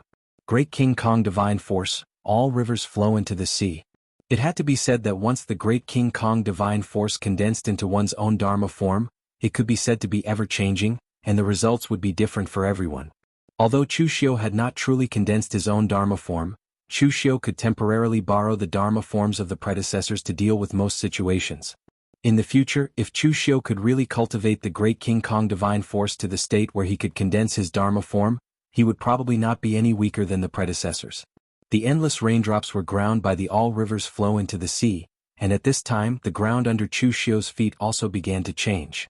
The ground within a radius of several dozen feet cracked, condensed, and turned into long spears that shot towards Chushio with the power of heaven and earth. With a casual punch, all the earthen spears were smashed into pieces. Then Chushio stepped on the ground, and the Buddhist light around him turned into a monstrous demonic aura that enveloped Chushio. His aura was incomparably ferocious, as if an ancient demon god had descended. 9 Heavens Fiend Golden Body. In fact, the 9 Heavens Fiend Golden Body did not reveal too many strange phenomena. When this cultivation method was cultivated to the extreme, it could only display a powerful physical body. Therefore, Chushio was not afraid of being discovered when he used it.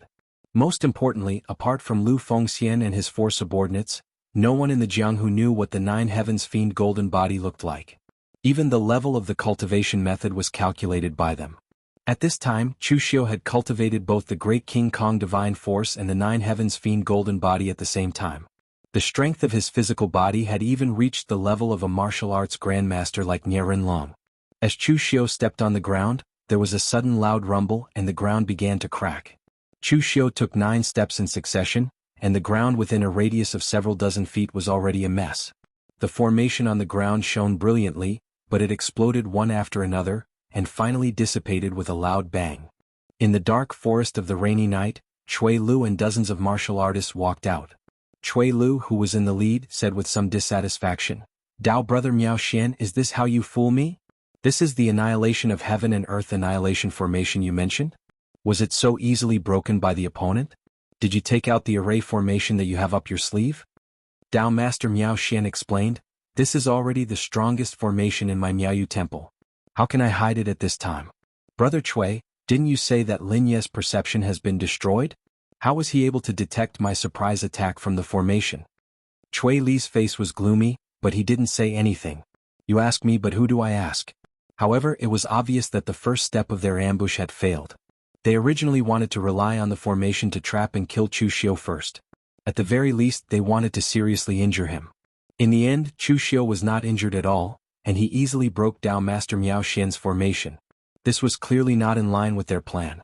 In fact, the reason why Chushio was able to break the formation so easily was not because he had detected it in advance, but because Chushio had been paying attention to his surroundings. It should be said that from the moment he killed the first group of people, Chushio had been in a state of constant tension. Although his perception was gone, as long as any attack appeared within the range of his eyes and hearing, Chushio would immediately detect it and take action. Looking at Chui Lu and the others, Chushio said indifferently, "It seems that the warning I gave you before was not enough. Isn't it good to live well? Why do you have to come and die? A person's death is like an extinguished lamp. No matter how good something is, if you lose your life you won't be able to enjoy it no matter how powerful you are." Chui Lu said indifferently, "Well said. However, there's another saying, fortune comes from danger. Lin Yi, I don't care who you are or what your strength is. Right now you are our fortune. Although we have no enmity in the past, and to put it bluntly, I, Chui Lu, am not the kind of person who is willing to get rid of evil and uphold justice, but now that fortune is right in front of us, killing you will help us achieve our goal." Chui Lu was very straightforward. Unlike a hypocrite like Nie Rinlong, he was a real villain. He wanted to kill Chushio, not to get rid of evil and uphold justice, nor to uphold justice, but because of Nie Rinlong's promise, the position of the Manor Master of Loyalty Manor. It was simple and direct, but it was irrefutable. Chu Xiu narrowed his eyes and said indifferently, "If you want fortune, then come and get it. I want to see who can get this fortune." As soon as Chu Xiu's voice fell, Cui Lu took the lead and rushed forward. Among the people present, Cui Lu was the strongest. Moreover, he was also the one who organized the martial artists present to attack together. He was the one who wanted to seize the position of Manor Master of Loyalty Manor. Therefore, no matter what, Cui Lu had to be the first to attack. A folding fan made of special materials appeared in Cui Li's hand. His folding fan looked inconspicuous, but it was a 6th revolution precious weapon. The folding fan slashed horizontally like a long saber. In an instant, countless astral energy condensed into flowers and bloomed, scorching hot and fiery. Chu Xiu squinted his eyes and punched down. Boundless devil chi wrapped around Chu Xiu's fist, and in an instant, sparks flew everywhere. Chu Xiu's fist landed on the folding fan without any resistance. Cui Lu suddenly felt a blast of air attacking him, and the folding fan in his hand was directly shattered. His whole body was sent flying by Chu Xiu's punch, and a trace of blood flowed from the corner of his mouth. A single punch. It was merely a single punch, yet the famous flower lord of the south of Yen Kingdom had been injured. Cui Lu looked at Chu Xiu in horror. What kind of cultivation technique did this guy practice? How could he be impervious to swords and spears, and impervious to fire and water? Just now, the flaming sunflower condensed from his astral energy contained the true meaning of the vast Yang Great Sun, and could burn one's chi. As long as one was touched by it, one would not be able to get rid of it. But only the heavens knew why Lin Ye's devil chi was so strong, and why his body was so tough. Cui Li's flaming sunflower didn't even touch his face before it was directly smashed. At this time, Chu Xiu's attack did not stop, and directly rushed towards Taoist Miao Xian, who was behind Cui Lu. To be honest, Chu Xiu rarely disliked a person. No one could accurately judge a person's appearance, and the saying that one's appearance was born from the heart was not 100% accurate. But after seeing Taoist Miao Xian, Chu Xiu really wanted to smash his face. This Taoist master Miao Xian had the appearance of a middle-aged man in his 40s. He could be considered square, but his face was greasy and evil. Even the trace of a smile on his face made people want to beat him up. At this time, seeing Chu Xiu rushing towards him, Taoist Miao Xian did not panic. He held the horsetail whisk in his left hand and the Tao sword in his right. One was hard and one was soft, one was yin and one was yang. The Tao sword swordsmanship was fierce and domineering, while the horsetail whisk was incomparably soft. The power of the two combined was extraordinary. But under Chu Xiu's punch, which condensed all the strength in his body, Taoist Miao Xian's horsetail whisk was smashed, and the long sword was sent flying. It was like a hot knife through butter, unstoppable. Chapter 531. When one's strength reached a certain level, one could break through all methods. Now, Chu Xiu's method of raising his strength to the extreme without using martial arts was a bit of a waste of energy, but it was really useful. Moreover, the people who inspired Chu Xiu were Zhong Xian and Qinqing Di. Zhong Xian only cultivated the Bright King Seal, but he was able to transform the Bright King Seal into a shocking cultivation. No one knew what martial arts Qinqing Di had cultivated, but last time in the Dong family, Qinqing Di's fist had defeated the Dong family's patriarch, Dong Qikuan, had left a deep impression on Chu Xiu. One punch to break through all methods, no one could stop it. Now, Chu Xiu could only use the true meaning, and he could not comprehend that kind of powerful fist intent. However, with the help of Chu Xiu's strength, this punch already had a bit of Qinqing Di's flavor. On the other side, when Taoist Miao Xian saw that Chu Xiu had so easily smashed his horsetail whisk and long sword, he immediately screamed, "Disciples! Get into formation and attack. Lend me a hand." The role of Taoist Miao Xian's female disciples was not only that they could sleep with big breasts, they themselves were Taoist Miao Xian's dual cultivation partners, but they were not blindly demanding cauldrons, but yin and yang dual cultivation. The true qi and internal strength of both sides complemented each other, and could even be borrowed at a critical moment. When his female disciples heard this, they immediately formed a seal, stood in a row, and poured their internal strength into the body of the person in front of them, increasing one by one and finally pouring it into Taoist Miao Xian's body. Although the whole process seemed to be complicated, it was extremely fast. Obviously, Taoist Miao Xian had often cultivated or used this move. His hands formed two seals and Taoist Miao Xian's mouth spat out a mantra. In an instant, like a thunder explosion, it resounded in Chu Xiu's ears. It was somewhat similar to the Buddhist lion's roar and Chu Xiu's outer lion seal. However, although Chu Xiu's mental strength was in a state of being overdrawn and injured, his foundation was still there. Therefore, Chu Xiu's body only moved slightly when the thunderous sound pierced his ears, and he returned to normal. At this time, Taoist Miao Xian had already formed two seals. One clear and one turbid Gang Qi turned into yin and yang Tai Chi power and appeared in front of him, wanting to block Chu Xiu. However, under Chu Xiu's invincible punch, the giant shield condensed from yin and yang Tai Chi power shattered. However, at the same time, the aura of Chu Xiu's punch finally dissipated, and he was unable to take another step forward. Although Taoist Miao Xian's attack had blocked Chu Xiu's punch, he was still heavily injured by the force. He and the dozen or so female disciples behind him spat out a mouthful of blood as shock flickered in their eyes. Chu Xiu had never been a person who had tender and protective feelings for the fairer sex. He was more like ruthlessly destroying a flower. Therefore, Chu Xiu did not show the slightest mercy in this attack. Taoist Miao Xian was seriously injured, but the female disciples behind him were even more seriously injured. Some were even directly killed by Chu Xiu on the spot. After all, Taoist Miao Xian was a great master in the unity of heaven and man realm. Among the female disciples under his command, there were actually only a few who had stepped into the three-flower realm. Seeing that Chu Xiu had already stepped forward, Taoist Miao Xian was scared out of his wits. He didn't even care about the female disciples who had already died. He frantically fled in one direction. Chu Xiu secretly released the power of the binding seal. In less than 3 steps, he had already appeared behind Taoist Miao Xian, intending to kill him with a punch. However, at this time, a strong man with a beast-like violent aura collided with Chu Xiu's fist. In an instant, the Gang Qi exploded, and the two figures quickly retreated. However, Chu Xiu only retreated 3 steps, while the strong man retreated dozens of steps. The strong man was called Meng Gang. He was not a warrior from the south of Yen, but a rogue warrior from the west of Yen. This person had once joined the military and was a bandit. He had also been a guest of the Huangfu clan, but it was not a long time.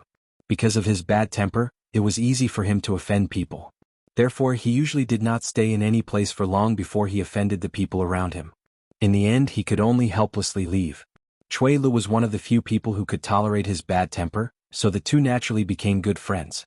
Meng Gang was also one of the few people who helped Cui Lu not because of the benefits, but because of their friendship. Chu Xiu looked at Meng Gang and narrowed his eyes. His figure rushed towards Meng Gang again. His body was surrounded by Buddha's light, but the outside world was filled with demonic flames, making him look like a god or a demon. Punch after punch landed, and Chu Xiu completely crushed Meng Gang with his physical body. In the beginning, Meng Gang was still barely able to resist, but as time went on, the crisp sounds of bones cracking could be heard from his body. In the end, he was already spitting out blood from Chu Xiu's attacks, and even his arm was completely twisted.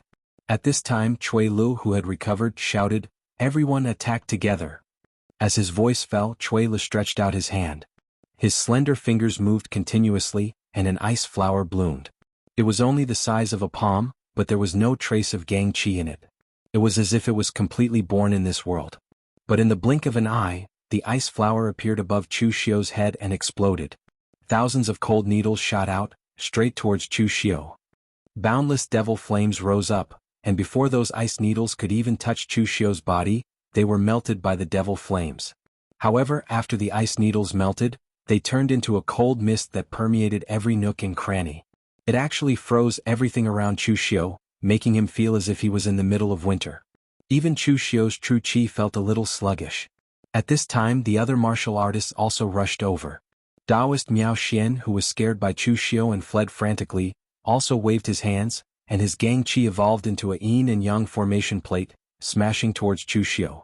The dark night sky had been illuminated by various colors of Gang Qi. Within a radius of 100 feet, the raindrops were completely shattered by the Gang Qi before they could fall to the ground. The power of this attack was extremely shocking. A martial Dao Grand Master would have an advantage in this kind of group battle. With the true martial Dan in his body, a martial Dao Grand Master could erupt with his most powerful power without any scruples. Later, the true martial Dan would naturally quickly extract the heaven and earth yuan qi to replenish the consumption. Now that Chu Xiu had gone all out, his explosive power was not inferior to some weaker martial Dao masters, but his recovery ability was much worse than that of a martial Dao master. So for Chu Xiu there was only one chance. This time he had to completely defeat these people. In an instant, Chu Xiu's eyes were bloodshot, and he had already stepped into the selfless killing realm. Chu Xiu formed a seal with his hand, and his body was surrounded by bright Buddha light and monstrous demonic qi. The Mara Vajra was displayed, and the incomparably evil Mara Vajra directly enveloped everyone present. Vajra suppresses demons, incomparable strength, Mara bewitches heart, monstrous demonic flame. The two completely different powers were displayed to the extreme by Chu Xiu. It was not a combination of hardness and softness, but a separation of Buddha and demonic. Endless gang qi shattered under the suppression of the Buddha light, and the martial artists who rushed up were blasted away by the boundless demonic qi. Some of the weaker martial artists were even killed on the spot by the demonic qi entering their bodies. In the powerful gang qi storm, Chu Xiu's face was slightly pale. He had really used his full strength in that attack just now, directly urging his own strength to the limit that his physical body could reach so that he could block the joint attack of these people. At this time, Chu Xiu's figure did not stop, and directly rushed towards Taoist Miao Xian. There were too many of these people and their strength was generally good. Chu Xiu could not give them a chance to regroup again, he had to completely defeat them. At this time, Taoist Miao Xian was holding his chest and panting.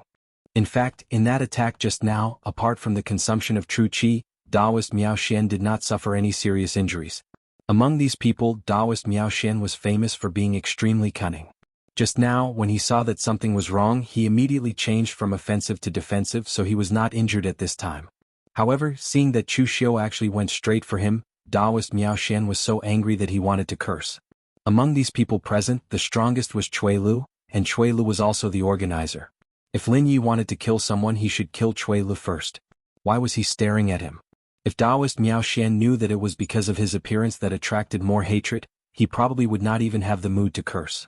Just now, Taoist Miao Xian had already seen Chu Xiu's strength, so he absolutely did not dare to go head-on with Chu Xiu again. At this time, seeing that Chu Xiu was attacking, Taoist Miao Xian did not say a word. His whole body was wrapped in yin-yang true qi, and his whole body floated like a willow in the wind, wanting to quickly retreat. However, at this time, strands of devil qi lingered behind him. In an instant, Taoist Miao Xian suddenly felt the blood in his whole body boiling. The burning pain immediately made Taoist Miao Xian let out a muffled groan, and his body stopped moving. Boundless devil qi enveloped Taoist Miao Xian. Strands of devil qi seeped into Taoist Miao Xian's body, pulling out his qi and blood. The pitch-black devil qi was mixed with scarlet qi and blood. That black-red color looked extremely evil and indescribable. Chu Xiu squinted his eyes. At this moment, he suddenly had a new understanding of the great devil blood technique. Stepping forward, Chu Xiu placed his hand on Taoist Miao Xian's head. In an instant, boundless devil qi erupted, and countless amounts of blood were forcibly pulled out from Taoist Miao Xian's body. His whole body turned into a pitch-black corpse, and he fell to the ground without a human shape. All along, Chu Xiu thought that the great devil blood technique was used to guide blood and qi, and as a supplementary technique, to provide power to the blood-dissipating blade. It was only now that Chu Xiu realized a new way to use it. The great devil blood technique used the word devil in front, and the word blood behind. When the two were combined, the power that could be exerted was also incomparably overbearing. At this time, Cui Lu and the others saw the corpse beside Chu Xiu, which no longer resembled a human shape, and felt a chill in their hearts. So many of them had surrounded and ambushed him, but this guy had actually killed a warrior at the unity of heaven and man realm. How strong was this Lin Yi? Cui Li's heart sank. This didn't match his plan at all. Chapter 532. This battle had been a mistake from the very beginning. Cui Lu and the others had underestimated Chu Xiu and overestimated themselves. One wrong step led to many more mistakes. Cui Lu and the others were already half a step into the gates of hell. At first they had wanted to ambush Chu Xiu, but now, it was Chu Xiu who had reaped their lives. Chu Xiu turned his head. No one could see the expression on his face, but they could see his scarlet eyes. As Chu Xiu stepped forward, wisps of demon qi drifted in the air. Even if the martial artists wanted to escape, once they were caught in the demon qi, their bodies trembled and their blood was sucked dry. The blood and demon qi lingered around Chu Xiu, causing the terrifying aura around him to grow stronger and stronger. It was as if a demon god had descended. The martial artists present finally couldn't bear it any longer and immediately scattered in all directions. However, Chu Xiu went straight towards Cui Lu. This fellow was the mastermind behind all this. The others could leave, but he had to stay here. Chui Lu clenched his teeth. Astral energy shimmered around his body as he rapidly formed hand seals. Thousands of strange flowers bloomed, each flower containing powerful fluctuations of astral energy. All of these flowers rushed towards Chu Xiu. Facing this attack, the boundless blood chi behind Chu Xiu condensed into the Dharma idol of the prison-guarding Wisdom King. With a single seal, everything returned to nothingness. A powerful force crushed down on Chui Lu, causing him to spit out a mouthful of blood. His face was filled with shock. At this moment, Meng Gang's entire body shone with a dazzling golden light. At the same time, strands of blood energy began to burn. He seemed to have transformed into the incarnation of a mighty god as he charged towards Chu Xiu. As he charged, he roared, "Brother Chui, run!" At the same time, several other martial artists who hadn't fled followed Meng Gang to attack Chu Xiu, all of them using their trump cards. Chui Lu wasn't a hypocrite like Nie Rinlong. He was a true villain, but even a villain would have a few true friends. Meng Gang had a bad temper. He only knew how to offend people, so he had no friends, only enemies and those who hated him. Chui Lu was one of the few people who could endure his bad temper and befriend him. Moreover, after Meng Gang offended others, it was Chui Lu who used his own connections to help him solve the problem. Regardless of whether Chui Lu regarded him as a friend or not, for Meng Gang, Chui Lu was his friend, his only friend. Benevolence, righteousness and morality, Meng Gang lacked three. He was not a good person and he had never saved anyone. On the contrary, he had been a bandit and killed many passing merchants. In this life, the only thing he had left was loyalty. At the very least, when he was in the military, he had never betrayed his comrades. When he was a bandit, he had never sold out his brothers. Now that his friends were in danger, he, Meng Gang, could also fight for loyalty. A cold light flashed in Chu Xiu's eyes. The prison protector Wisdom King's seal fell down, along with the surrounding blood chi collected by Chu Xiu using the Great Devil Blood technique. The power of this seal was incomparably majestic, directly shattering Meng Gang's arms. The other martial artists who hadn't reached the unity of heaven and man boundary were directly killed by this powerful seal. Seeing this scene, Chui Lu couldn't help but be enraged. These people were his true friends. When Chui Lu said that he wanted to jointly manage the memorial hall with them, he wasn't deceiving them. Chui Lu really thought so. After wandering half his life, Chui Lu also wanted to have his own foundation for his descendants, for his friends, to fight for a future. Unfortunately, he miscalculated and this mistake turned everything into nothing.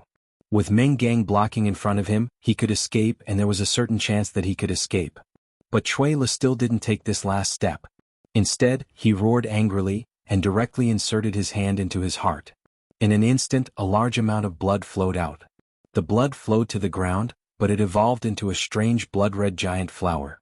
It was as tall as a person, and the scarlet petals were incomparably magnificent, shining with a ferocious blood-red light. If someone from the Buddhist sects came, they would easily recognize this flower. It was called the red spider lily, also known as the red spider lily. It bloomed on the road to the yellow springs, sending the souls of the dead to their graves. The red spider lily bloomed, enveloping Chu Xiu. It represented the power of death, the power of hell that Chui Lu drew in with his own life. Under the blooming red spider lily, the blood chi melted, the demonic chi dissipated, and the power even made Chu Xiu's heart palpitate. This was no longer a life-risking secret technique, it was simply a move to perish together. At this moment, the prison-guarding Wisdom King's Dharma form behind Chu Xiu suddenly changed. Boundless blood chi and demonic chi merged into it, transforming the Wisdom King's Dharma form into the Buddha form.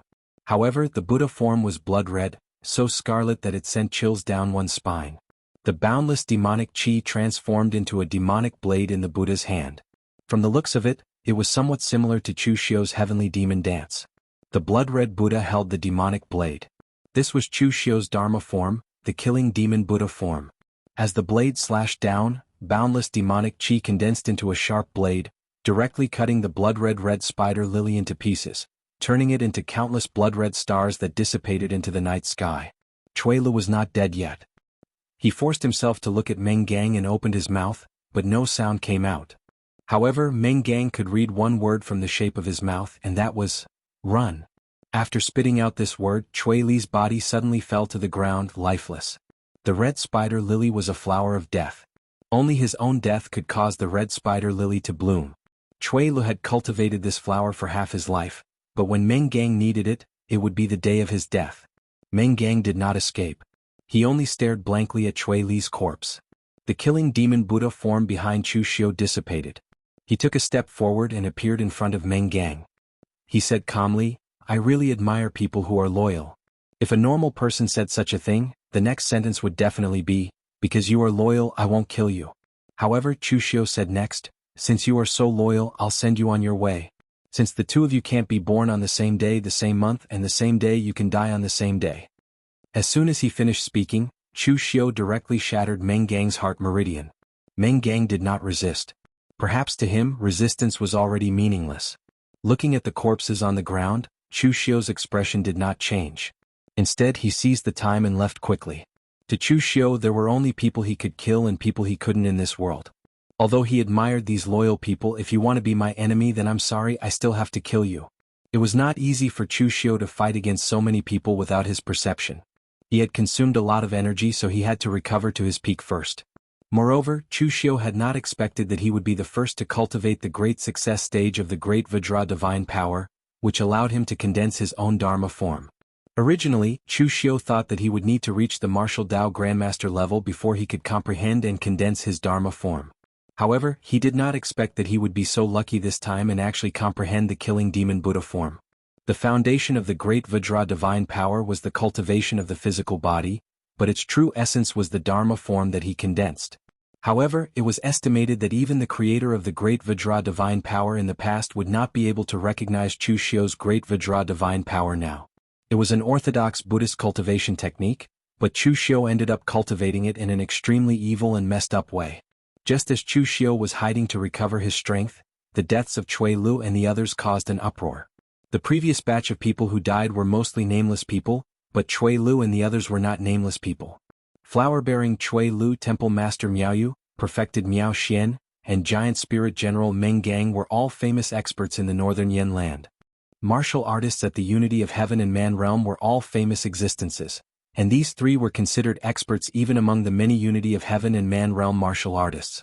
In the end, they still died in the hands of Chu Xiu and more than 10 lives were lost. This was like a basin of cold water directly poured over everyone's heads, and it also calmed those who were prepared to kill Lin Yi in exchange for a better future. It was only then that they seriously thought about it. If Lin Yi was really so easy to kill, why would Nie Renlong put up a bounty for the position of the Loyalty Manor's leader? Even if Nie Renlong was muddle-headed from anger, he would not be so careless. Cui Lu and the others were dead, but they were considered to have done a great service. Because of their deaths, a bunch of people who were about to die were saved. At that moment, in the Loyalty Manor, Nie Renlong was frantically throwing vases, tables and chairs and everything he could see. He failed again and again. Where did this Lin Yi come from? How many lives did he have? Why couldn't so many people kill him? The surrounding disciples of the Memorial Manor looked at Nie Renlong with trepidation. Since Nie Donglio's death, the usually calm and indifferent leader seemed to have changed into a different person. His temper became incomparably irritable and abnormally terrifying. After a long while, Nie Renlong roared, "I don't believe that we can't kill a demonic junior with all the strength of the Loyalty Manor. Go find Yuan Ji and have him continue to calculate Lin Ye's location. Then, find the Blue Dragon Society and pay them a large sum of money to kill Lin Yi." At that moment, a disciple of the Loyalty Manor said with a bitter smile, "Manor Lord, please calm down. Grandmaster Yuan Ji has already left, and I'm afraid he's already left the Northern Yen. And you also know the rules of the Blue Dragon Society. If we had hired someone from the Blue Dragon Society to assassinate Lin Yi before this, it might have been possible. But now Lin Ye's reputation has spread. If we hire the Blue Dragon Society to assassinate him, I'm afraid the price will not be much lower than assassinating a martial Dao Grandmaster. And you also know the rules of the Blue Dragon Society. If the situation changes and the Blue Dragon Society suffers casualties, it will be on the Loyalty Manor. Manor Lord, please reconsider." Chapter 533. Ever since Nie Donglio's death, even if Nie Renlong had recovered from his cultivation deviation, his personality would still become extremely irritable. The disciple's advice was right. Nie Renlong should calm down now, but Nie Renlong couldn't do it. The son that he had spent so much effort to nurture was killed, and the murderer was about to leave. How could he calm down? Looking coldly at the disciple from the morgue, Nie Renlong said in a cold voice, "Since Yuan Ji has run away, go find another fortune teller for me. Can't he be the only fortune teller in the whole of Northern Yen? If you can't find him, Then go to the wind-sweeping pavilion and ask their fortune teller for a high price. You don't need to care about the Blue Dragon Society. I only want the results. I just want to see Lin Ye's head." With a loud bang, Nie Renlong's footsteps paused. The ground immediately cracked inch by inch, and the entire house was almost destroyed by Nie Renlong. The rest of the warriors from the morgue shivered. Nie Renlong was already on the verge of going crazy. Whatever he said they had to do. Don't ever refute him. The storm in Jianghu hadn't completely dissipated, but at this time, Chu Xiu had already recovered his qi and was ready to go. Chu Xiu did not know if the deaths of Cui Lu and the others had alerted the people behind him, or if Nie Renlong had given up on hunting him down. Chu Xiu walked for a few days and did not encounter anyone who tried to stop him. He did not even see the people searching for him at the memorial manor. After a few days of rushing, Chu Xiu noticed that he was hungry, so he found a small town to buy some food. Even in a crowded place, no one recognized Chu Xiu. To be more accurate, no one continued to pursue him. However, Chu Xiu didn't slow down because of this. He still hurried at his fastest speed, but also didn't consume too much energy in his body. In the evening, Chu Xiu looked at the sky. It was overcast and he was afraid that it would rain again. Chu Xiu was not afraid of the rain, but he was a little hungry at the moment. So he looked around and found an abandoned Taoist temple by the side of the road to rest and eat something. At this moment, Chu Xiu was not the only one in the Taoist temple.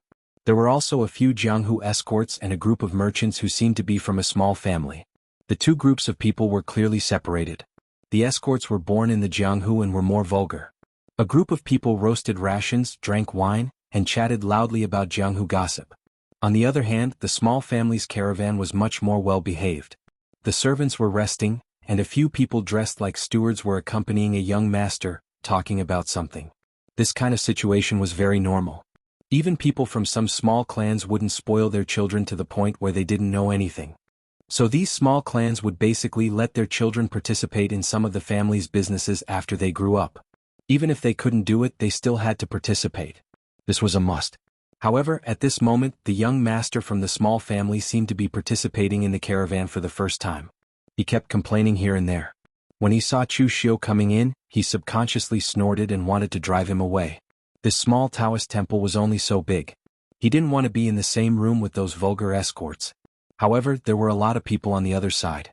If there really was a conflict, they might not have the upper hand. So, he pinched his nose and tolerated the young master. However, now that he saw Chu Xiu in ordinary clothes and wearing a broken bamboo hat, he could tell that he was not an expert. He could still afford to offend such a person. However, at this moment, the steward of the caravan stopped the young master and said, "Young master, it's not easy for anyone to go out. Don't cause trouble. Have you forgotten what the family head told you?" Hearing the steward mention the family head, the young master also snorted discontentedly. However, he didn't say anything else. Chu Xiu didn't pay attention to them. He only lifted his face cloth and began to eat. He only revealed his mouth, and with the bamboo hat covering his face, no one noticed his appearance. At this moment, the escorts only glanced at Chu Xiu and continued to discuss. One of them said, "Brothers, have you heard about the devil Lin Yi? This person's reputation has been spreading like wildfire recently. It's said that this person is a direct descendant of the Kunlun demon sect. His methods are ruthless and his strength is extremely strong. Even Manor Lord Nye of the Morale Gathering Manor was willing to offer the position of Manor Lord as a reward to kill him, but he failed." "Is that true? The Kunlun devil cult has been destroyed for so many years. How can there be so many descendants? Have you heard too much gossip in the pugilistic world? It's true. Think about it. If Lin Yi wasn't a descendant of the Kunlun devil cult, how could he be so powerful? Let me tell you, I have a brother who was one of the survivors who ambushed Lin Yi with Playboy Cui Lu and the others. That battle was tragic. Master Miao Xian of Miaoyu Temple was directly refined into a mummy by the demonic technique. Giant Spirit General Meng Gang's hard body technique did not lose to the martial monks of Great Light Temple, but in the end, half of the bones in his body were shattered. Playboy Cui Lu even used a secret technique to fight for his life, but he exhausted himself to death. It is said that Lin Yi is 9 feet tall, has a green face and fangs, and has the appearance of a devil. One look from him and half of your soul will be taken away. He's even more terrifying than a martial arts master." "Ah, third brother Yang, you're bragging again. You don't care about your brothers and relatives. Those who were qualified to follow Playboy Cui Lu to kill Lin Yi were at least at the 5 Chi's origin stage. You're not even at the innate stage and you have a 5 cheese origin stage expert as your brother? Even if you lick his ass, he'll still look down on you. Third brother Yang's face turned red. What do you know? Do you think that expert will look down on others like you? I grew up with that brother of mine. Although I'm not as strong as him now, every time I return to my hometown, he'll treat me to a drink. He even calls me third brother.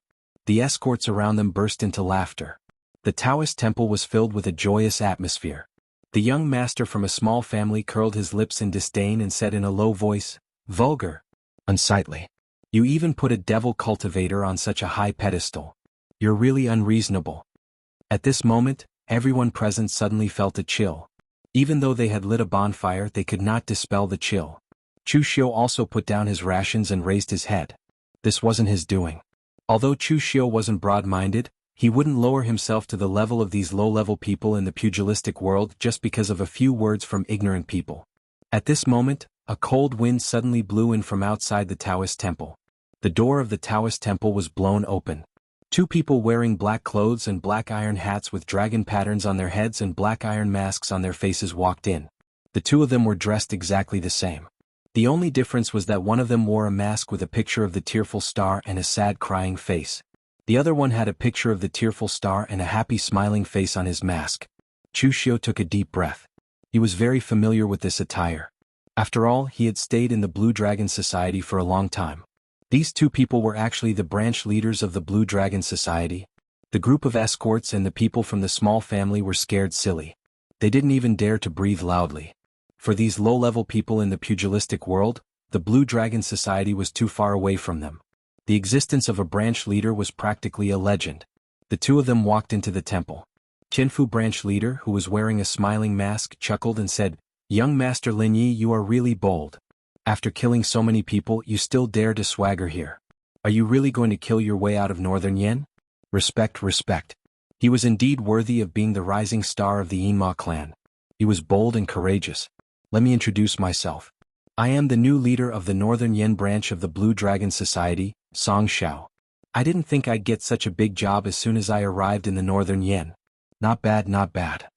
Compared to Song Xiao, who was a chatterbox and liked to repeat himself, the branch leader of the Weeping Sky branch was much more low-key. He only said lightly, "Weeping Sky branch leader Han Weeping." Song Xiao's name was Song Xiao. He was always smiling. Han Weeping didn't cry, but the escorts and the young master from the small family were scared to the point of crying. What did they do before? They were actually gossiping about Lin Yi in front of him, especially that young man. He even said that he was a demon of the devil Dao. At this moment he suddenly felt that it was all because of luck that he was still alive and breathing. Song Xiao looked at those people and smiled. "Why aren't you guys leaving? Are you waiting to watch the show? I'm a man of principle. I won't kill the innocent. But if you guys get hurt by accident, it has nothing to do with me." Hearing Song Xiao's words, the escorts and the people from the small family immediately pissed their pants and ran out of the Taoist temple. They even left the escorts and goods they were protecting behind. Chu Xiu didn't say much. He just looked at the 2 and squinted his eyes. How did the 4 big blood killers of the Blue Dragon Society get demoted to branch leaders?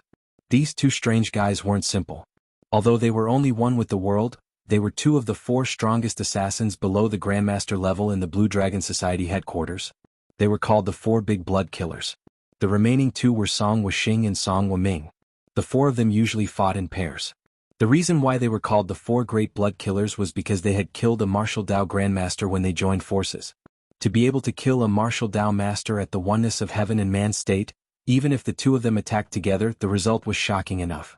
Therefore, as long as Han Lei and Song Xiao worked together, or if Song Wuxing and Song Wuming worked together, their power would be equivalent to that of a martial Dao master. Nie Renlong also put in a lot of effort this time. With the righteous manners wealth, they couldn't invite a grandmaster. Even if they did, the only grandmasters in the Blue Dragon Society were the few dragon heads. By the time they invited someone, Chu Xiu would probably have left the Northern Yen. Therefore, Nie Renlong settled for the next best thing, and invited Han Weep and Song Xiao. Fortunately, for some unknown reason, these 2 had recently been demoted from the Azure Dragon Society's 4 blood hangmen to the position of division leaders. Otherwise, Nie Renlong would not have been able to invite these 2. Chapter 534. Han Lei and Song Xiao blocked the entrance of the Taoist temple. There was not a trace of killing intent on their bodies, but it was precisely because of this that they appeared very strange. The two of them were the existences of the four great blood killers of the Blue Dragon Society. Only the heavens knew how many people had died by their hands. Yet, they were still able to control the killing intent within their bodies, not allowing even a trace of it to leak out. This was the most terrifying thing about them. Song Xiao took a step forward and said with a smile, "We have been entrusted with a task, so we have to be loyal to it. Although we were kicked out of the headquarters to the Northern Yen because of some accident, we can't throw away our old profession, right? Young Master Lin, please be on your way." Even when he was talking about killing people, Song Xiao's tone carried a kind of joyful emotion, as if he was happy about this matter. Song Xiao used a saber while Han Lei used a sword. Song Xiao's saber was a long curved saber. It was like a crescent moon, but on its surface, there was a scorching aura of the sun. Han Lei's sword, on the other hand, looked like a rusty broken iron sword. However, as Han Lei infused his true energy into it, the long sword suddenly exploded with a chill that made one's heart palpitate. It was only now that Chu Xiu realized that the long sword was not rusty at all. It was obviously blood rust that had already dried up. Chu Xiu narrowed his eyes. These two were probably the most powerful existences among the elites of the Longhu leaderboard who were one with the world. If these two joined forces, they would have a high chance of killing a weaker martial arts master like Qiao Liandong. They were definitely formidable opponents. Therefore, Chu Xiu was even prepared to expose his identity and use all of his trump cards. However, at this moment, a female voice suddenly rang out, "Wait!" As the voice fell, a woman with an exquisite and graceful figure wearing a tight black warrior suit ran into the Taoist temple, holding a curved saber that looked like an embroidered eyebrow. She also wore a mask on her face, but it was not the black iron mask of the Blue Dragon Society. Instead, it was a purple mask of a goddess. Although her expression was exaggerated, it gave off a kind of melancholy feeling. Seeing the woman, Song Xiao hurriedly said, "Young miss, why did you come in? Didn't I say it before? Leave this matter to us brothers to handle. Lin Ye's strength is definitely worthy of being ranked in the top 10 of the Longhu leaderboard. He's not someone to be trifled with. It's no laughing matter if you accidentally injure him later on." Han Kuai said directly, "It's dangerous, get out." The woman shook her head and said, "Uncle Song, Uncle Han, please wait a moment. This young master is my benefactor." Chu Xiu looked at the woman. The more he looked at her, the more familiar she seemed. At this time, the woman took off her mask, revealing a beautiful face. Was Mu Zi. Back then, when Chu Xiu joined the Blue Dragon Society, the first mission he carried out was related to Mu Zi. He helped her take revenge and annihilate the Yu clan. At the same time, it also established Chu Xiu's position in the Blue Dragon Society's Heavenly Sin branch. At that time, although Mu Zi had gotten her revenge, she wanted to commit suicide under the grief of her entire clan being annihilated. However, she was persuaded by a single sentence from Chu Xiu. Back then, when Chu Xiu persuaded Mu Zi, it was actually a matter of convenience. As for whether Mu Zi chose to commit suicide in the end, Chu Xiu had never cared. However, he never imagined that he would see Mu Zi again in this kind of situation. At this time, Mu Zi looked at Chu Xiu with a complicated gaze. Even she herself could not explain the emotions she was feeling. She only smiled at Chu Xiu and said, "I never thought that I would be able to see you again, young master." Mu Zi recognized Chu Xiu, but she was smart enough not to say Chu Xiu's name. Han Lei and Song Xiao looked at Mu Zi with astonishment. They had not seen Mu Zi smile for a long time.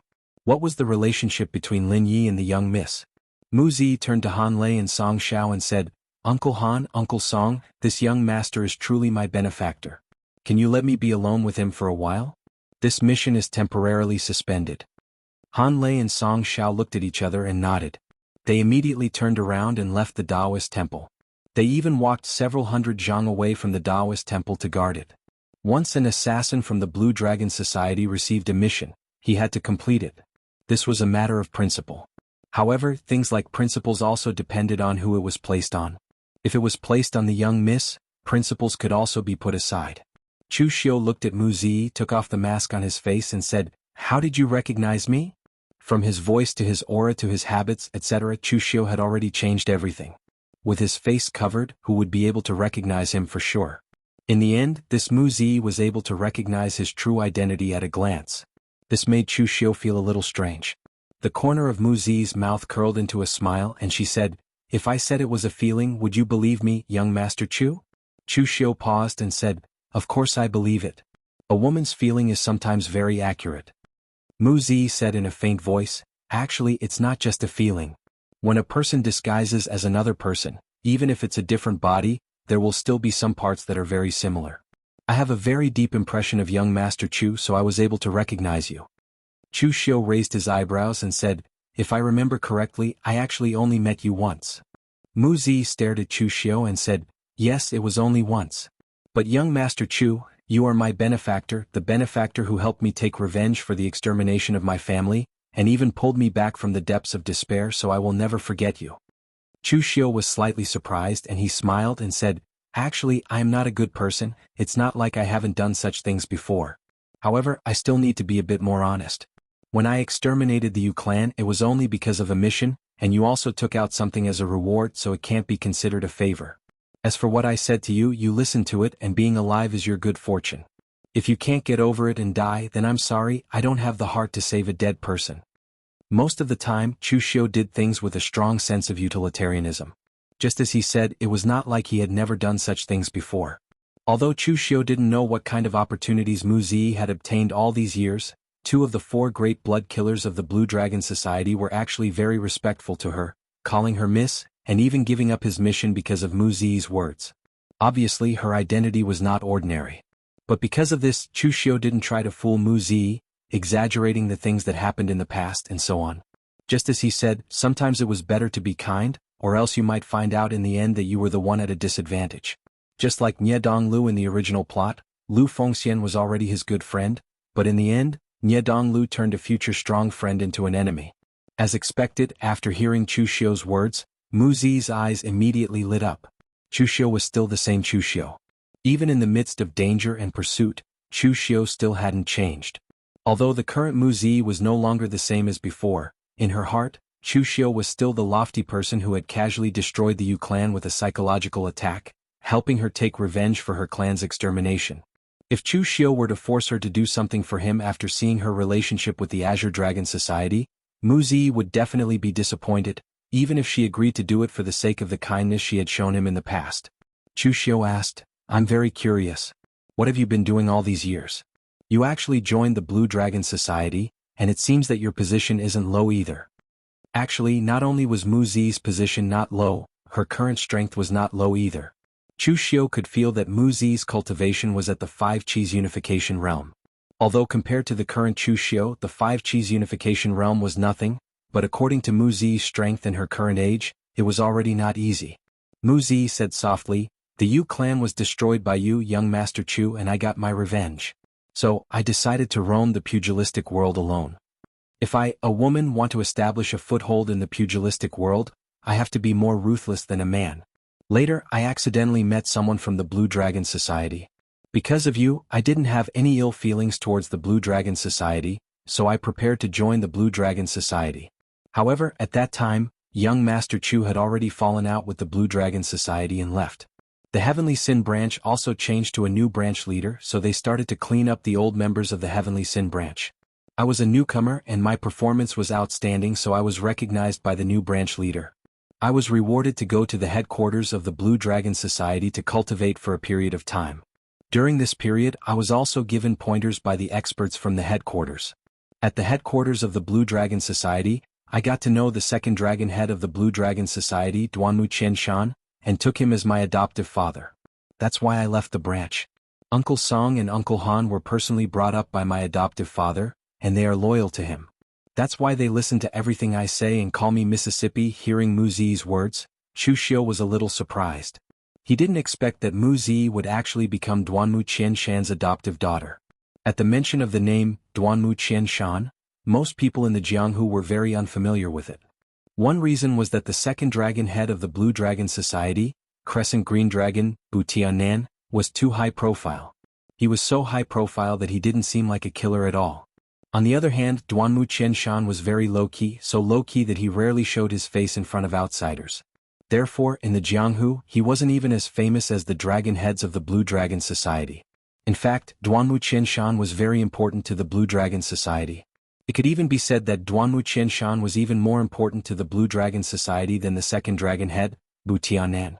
For so many years, if Duanmu Qianshan hadn't stabilized the internal structure of the Blue Dragon Society, with Bu Tiannan's crazy way of doing things, even if the Blue Dragon Society wasn't destroyed by Bu Tiannan, it would have been torn apart. Chapter 535. As the second dragon head of the Blue Dragon Society, Duanmu Qianshan was not famous for his martial arts. Instead, he was famous for his brains. In fact, Duanmu Qianshan did not have much martial arts. He was only half a martial arts grandmaster. It was said that Duanmu Qianshan was half a martial arts grandmaster because he made a mistake when he was trying to break through to the true pellet realm, causing his true pellet to be destroyed. However, he did not die. Instead, he retained some of his strength. He was stronger than ordinary oneness of heaven and man realm martial artists, but not as strong as a grandmaster with the true pellet realm. Therefore, he was considered half a martial arts grandmaster.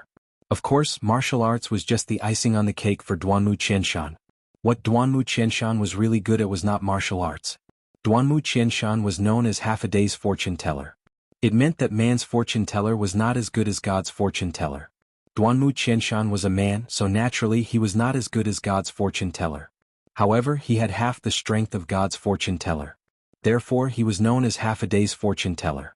His attainments in divination were comparable to those Taoist and Buddhist sect grandmasters who studied karma. Moreover, Duanmu Qianshan was not only good at divination, but he was also good at medicine, array and other miscellaneous skills.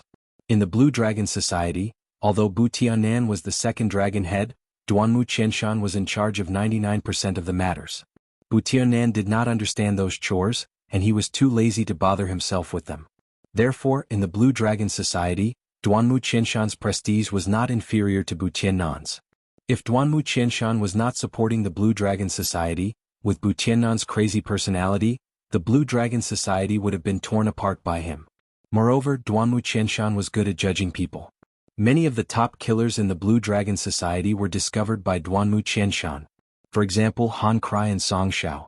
Even Duanmu Qianshan was no match for the two of them when they joined forces. However, when they had just reached the physical invulnerability realm, Duanmu Qianshan had taken a liking to them at first glance. He had imparted martial arts to them based on their personalities and had given them pointers and support. Although Duanmu Qianshan's strength was not great, that was because his martial Dao aptitude was too poor. It was useless even if he had countless heaven and earth treasures to make up for it. However, his understanding and attainments in martial Dao were stronger than most martial Dao masters. It could be said that Duanmu Qianshan was the one who created Han Kuai and Song Shao. That was why these two were so obedient to Duanmu Qianshan's adopted daughter, Mu Zi. To them, their first loyalty was to Duanmu Qianshan, followed by Bu Tiannan. The Azure Dragon Society could only be ranked third. After hearing this, Chu Xiu frowned and said, "Since you have become Duanmu Qianshan's daughter, why did you come to the Northern Yen? And Han Kuai and Song Shao, these two are the top killers in the Blue Dragon Society, the four blood killers. Why did they come here to be branch leaders? Isn't this a waste?"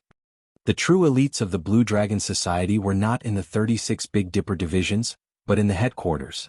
Originally, the Sin branch leader came from the headquarters, but he was demoted to the Sin branch to be a branch leader. However, he always wanted to return to the headquarters. For Han Kuai and Song Shao, with their strength, coming to the Northern Yen to be a branch leader was definitely a demotion. Mu Zi smiled bitterly and shook her head. "It's because my adoptive father offended the great dragon head and is now in seclusion as punishment. Because Uncle Song and Uncle Han are my adoptive father's people, they were also demoted to the Northern Yen." With that, Mu Zi told Chu Xiu everything that had happened in the Blue Dragon Society. She did not hide anything. The great dragon head of the Blue Dragon Society, Crescent Green Dragon, Bu Tiannan, was very famous in the pugilistic world.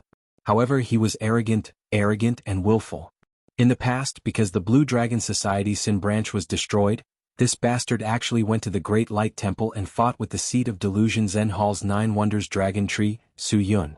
He directly put on a stance that said he would not rest until one of them died, and actually forced the Great Light Temple to stop. This matter was quite famous. However, from Duanmu Qianshan's point of view, it was fine for Bu Tiannan to go crazy once in a while. However, if Bu Tiannan went crazy every time, it would only put the Blue Dragon Society in danger. Mu Zi shook her head and said, "Adoptive father told me that the great dragon head is a little too arrogant and can't see itself clearly. Not long ago, the great dragon head actually went to provoke the Vermilion Bird Pavilion of Western Chu, which doesn't have much of a grudge against the Blue Dragon Society. This caused both sides to become enemies, and the Great Dragon Head also revealed that the Blue Dragon Society wants to expand. The Blue Dragon Society had been passed down for so many years. As long as they were a sword in the hands of the pugilistic world, then as long as there were disputes and killings in the pugilistic world, the Blue Dragon Society would continue to exist. But now, according to the Great Dragon Head, the Blue Dragon Society shouldn't just be a sword in the hands of others, but a sword wielder. Adoptive father's meaning was that if the Blue Dragon Society wanted to be a sword wielder, it was fine. However, with the many people that the Blue Dragon Society had killed over the years, the Blue Dragon Society needed to have the strength to wield the sword. Otherwise, the Blue Dragon Society would be suppressed by the majority of the pugilistic world. And the current Blue Dragon Society clearly didn't have this kind of strength. During the discussion at the headquarters, the Great Dragon Head and adoptive father started to quarrel over this matter. Even the people who supported the Great Dragon Head and adoptive father were arguing, and it almost turned into an internal fight. For the sake of the Blue Dragon Society's future, adoptive father could only take the initiative to retreat. However, in the end he was stripped of most of his power by the Great Dragon Head and was ordered to reflect on his mistakes. As for the powerful assassins in the headquarters like Uncle Han and Uncle Song, they were demoted to other places. Adoptive father was worried that I wouldn't be safe in the headquarters, so he let me follow Uncle Han and Uncle Song to Northern Yen. With the two of them around, even if a martial arts grandmaster were to make a move, they would be able to protect me. After hearing Mu Zi's words, Chu Xiu really didn't expect such a big change to happen in the Blue Dragon Society. However, the Blue Dragon Society's matter was generally a power struggle. No one was right or wrong. Duanmu Qianshan's suggestion was right for the current Blue Dragon Society. The Blue Dragon Society was an assassin organization. The righteous path could use it, the demonic path could use it, you could use it, and I could also use it. Therefore, as long as the Blue Dragon Society didn't go too far, the people of the pugilistic world could tolerate it. After all, everyone knew that as long as there were grudges and killings in the pugilistic world, even if the Blue Dragon Society didn't exist, there would still be the White Dragon Society and the Black Dragon Society. However, if the Blue Dragon Society revealed its ambition to expand, then based on the people the Blue Dragon Society had killed over the years and the karma they had sown, it wouldn't be wrong to say that they would become the enemy of the whole world. The moon-worshipping cult was a big sect of the demonic path. Why did they openly become neighbors with the Longhu Mountain's celestial master mansion? It was all because of the peerless expert Yi Xiaonan. The entire moon-worshipping cult had countless experts. Many people in the pugilistic world knew that the Yinma clan still had the beautiful dream of reviving the Kunlun devil cult. Why didn't they go all out to kill the Yinma clan? It was because there were still some old monsters in the Yinma clan who hadn't died yet. Once they were forced into a life-and-death struggle, it would also set off a storm in the pugilistic world. Therefore, everything in this world depended on strength. The Blue Dragon Society wasn't weak, but they didn't have the qualifications to fight against so many enemies. Therefore, Duanmu Qianshan's suggestion was right for the long term of the Blue Dragon Society. But at the same time what Bu Tiannan did wasn't wrong. He was the Great Dragon Head and he was the true leader of the Blue Dragon Society. In the end, his plan was criticized to be worthless. Even so, there were so many people in the Blue Dragon Society who supported Duanmu Qianshan despite his status as the Great Dragon Head. It would be strange if Bu Tiannan wasn't afraid. Moreover, this time, Bu Tiannan only chose to deprive Duanmu Qianshan of his power and suppress his subordinates. In Chu Xiu's opinion, this was already considered restraint. If it were Chu Xiu himself, if he had a subordinate like Duanmu Qianshan who was known as the Second Dragon Head, but his actual power had already threatened the existence of the Great Dragon Head, Chu Xiu reckoned that he would have already killed someone and cleaned up the place. Mu Zi paused for a moment before continuing. By the way, young Master Chu, the Heavenly Sin Branch leader who tried to harm you in the past was recognized by the Grand Dragon Head because he killed someone from the White Tiger Hall. He was rewarded with a lot of medicinal pills and cultivation methods. He also used this opportunity to step into the Martial Dao Grandmaster realm and become one of the 5 dragon heads of our Green Dragon Society. The Sin Branch leader's real name is Duan Tianlang. He's despicable, shameless, and cunning. He doesn't stand on any side for his own benefit. Before he became a Martial Dao Grandmaster, he wanted to seek refuge with my adoptive father. However, my adoptive father could see that he was up to no good and didn't accept him. He even taught him that the Blue Dragon Society only cares about strength. In the end, after he became a Martial Dao Grandmaster, This person changed his stance and encouraged the great dragon head to act recklessly and speak ill of my godfather. Now that the great dragon head has become like this, Duan Tianlang is partly to blame. Chu Xiu was really surprised to hear news about the Sin branch leader, Duan Tianlang. However, he didn't forget about Duan Tianlang. Chu Xiu had always been a narrow-minded person. Chu Xiu had to find a chance to avenge the enmity back then. As for Duan Tianlang's current achievements, Chu Xiu wasn't that surprised.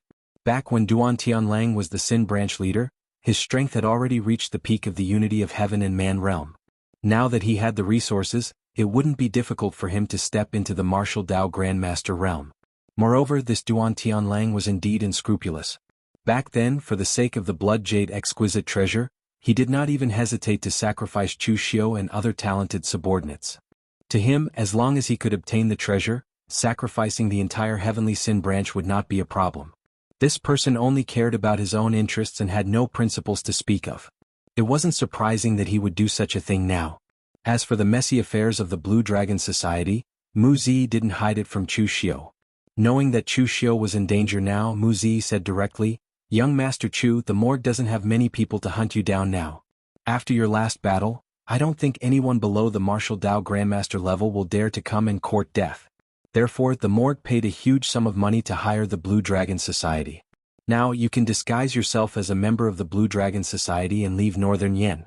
Even if the morgue intercepts you, they won't dare to investigate the Blue Dragon Society." Chapter 536. Rules were dead but people were alive. There was no rule in this world that couldn't be broken. Even the strict rules of the Blue Dragon Society could be broken as long as no one investigated. Mu Zi was Duanmu Qianshan's adopted daughter. Han Ku and Song Xiao were raised by Duanmu Qianshan. Now that Mu Zi wanted to help release Chu Xiu, the two didn't have any objections. Instead, they did their best to help. Chu Xiu didn't stand on ceremony with Mu Zi. He really needed to return to the Guanzhong torture room to heal his primordial spirit. Therefore, under Mu Zi's arrangement, Chu Xiu disguised himself as a member of the Blue Dragon Society. Han Ku and Song Xiao escorted him safely out of Northern Yen. As for the Blue Dragon Society's reply to the Morgue Village, it was even simpler. They didn't kill Lin Yi and let him escape. If the Morgue Village doesn't revoke the bounty, we'll continue to hunt him down. If the Morgue Village revokes the bounty, it doesn't matter. In any case, in the entire Northern Yen, Han Ku and Song Xiao had the highest status. No one dared to snitch on them. At the border of Northern Yen and Guanzhong, Mu Zi looked at Chu Xiu and softly said, "Young master, have a safe journey." Mu Zi didn't know how she felt about Chu Xiu. Perhaps it was gratitude? Or something else? Mu Zi only knew that before she had acknowledged Duanmu Qianshan as her adoptive father, when she was fighting in the Jianghu, whenever she encountered a situation where she could not hold on, she would always remember what Chu Xiu had told her. You can't just live a life of death. Chu Xiu took off the Blue Dragon Society mask and handed it to Mu Zi and said, "I saved you in the past. Now you save me. You don't have to keep it in your heart. However, Miss Mu, your adopted father's situation in Blue Dragon Society isn't very optimistic. If there are any problems, you can come find me." With that said, Chu Xiu turned and left. Mu Zi looked at Chu Xiu's back with a strange look in her eyes. Chu Xiu saved her in the past. Now she helped Chu Xiu. Although it seemed like the past had been settled, to Mu Zi she still couldn't forget Chu Xiu. In the past, Chu Xiu had saved her in her hour of need. He had given her hope when she was at her most desperate. Now that she helped Chu Xiu, it could only be considered as the icing on the cake at most. Han Lei and Song Xiao didn't know Chu Xiu's identity, but Mu Zi knew that even if Han Lei and Song Xiao joined forces, the chances of them defeating Chu Xiu were not high. Although the two of them had the record of killing a martial Dao Grandmaster together, only they knew how dangerous that battle was. On the other hand, Chu Xiu was an existence that killed a martial Dao Grandmaster alone. Therefore, even without her help, it wasn't impossible for Chu Xiu to kill his way out by himself. At this moment, Song Xiao and Han Lei stood behind Mu Zi and looked at her with a strange look in their eyes. When Duanmu Qianshan took Mu Zi in as his adopted daughter, the main reason was because of her tenacity. It was as if she couldn't be cut down no matter what. Mu Zi's hardships in cultivating in the Blue Dragon Society and her decisiveness in carrying out missions made many men blush with shame. Therefore, Han Lei and Song Xiao were very surprised that Mu Zi would show such a hesitant expression to a man. Song Xiao said, "Miss, actually it's fine if you like this Lin Yi. His identity is worthy of you. He's an elite of the Lurking Devil clan. Although he can't be seen most of the time, he still has strength and status. If you marry him, Lord Duanmu will also gain the support of the Lurking Devil clan. After a moment of silence, Mu Zi shook her head and said, Uncle Song, don't tease me. You know that's not what I meant. Moreover, you don't know him. Something like a marriage alliance is not attractive to him. Han Lei and Song Xiao only knew about Lin Yi, but they didn't know that Chu Xiu and Lin Yi were the same person. Being ranked 4th on the Longhu leaderboard, Chu Xiu's status was only second to the likes of Zhang Qingzhen and Zhong Xian. If nothing unexpected happened, Chu Xiu would definitely become a powerful figure in the pugilistic world in the future. For an existence like Chu Xiu, something like a marriage alliance was indeed not attractive. After pausing for a moment, Mu Zi said, Uncle Han, Uncle Song, let's go. We can just brush off the Blue Dragon Society. The main thing is, we have to pay attention to foster father's side at all times. Han Lei and Song Xiao nodded their heads with a serious look on their faces. For the current Green Dragon Society, they were indeed in a very tricky situation. Even an outsider like Chu Xiu who only knew the general situation could see that the atmosphere in the Blue Dragon Society was not right, let alone the members of the Blue Dragon Society. Therefore they didn't know how things would develop next. They could only take it one step at a time. After a few days, Chu Xiu had already left the northern Yen land and returned to Guanzhong. The Morgue village didn't send anyone to continue the chase. This wasn't because Nie Renlong had vented his anger, but because the people of the Morgue village thought that they had spent a lot of money to get Han Lei and Song Xiao to deal with Chu Xiu so they could save some energy and wait for Chu Xiu's death. However, at this time, Chu Xiu had already returned to the Guanzhong torture room. The first thing he did was to secretly contact Mei Qinglian. Previously it was Mei Qinglian who took the initiative to find him, but this time, it was Chu Xiu who personally went to find Mei Qinglian instead of Chu Xiu. In her room, Mei Qinglian was surprised to see Chu Xiu appear. She asked, How did you get out of the Morgue Manor and the encirclement of so many rogue cultivators so quickly? Chu Xiu bluntly sat in front of Mei Qinglian and said, I naturally have my own methods. However, Saintess, you've made me miserable this time. Being chased for thousands of miles doesn't feel good. Mei Qinglian spread her hands and said, You can't blame me for this. Who knew that hypocrite Nie Renlong would care so much about his son? When Ye Donglu was killed by you, he went crazy. I also found 2 people to pick you up before. One of them is an acquaintance of yours, the 9 abandonment sword, Xing Tianyao of the Northern Yen royal family. He had a conflict with the Morgue village because of you last time. If he saves you this time, he can pretend to have a conflict with the Morgue village again and then save you indirectly. As for me, I secretly informed that kid Lu Jin and told him to receive you.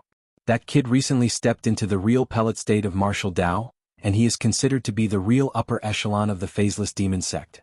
At this time he is very arrogant, and he wants to find someone to test his skills. I simply let him go to Northern Yen. These 2 people, one in the open and one in the dark, should not be a problem to bring you out of Northern Yen, but I didn't expect you to come back quietly. Lu Jin was Mr. Lu of the phaseless demon sect. When Chu Xiu saw Mr. Lu last time, Mr. Lu was already half a step into the real pellet state.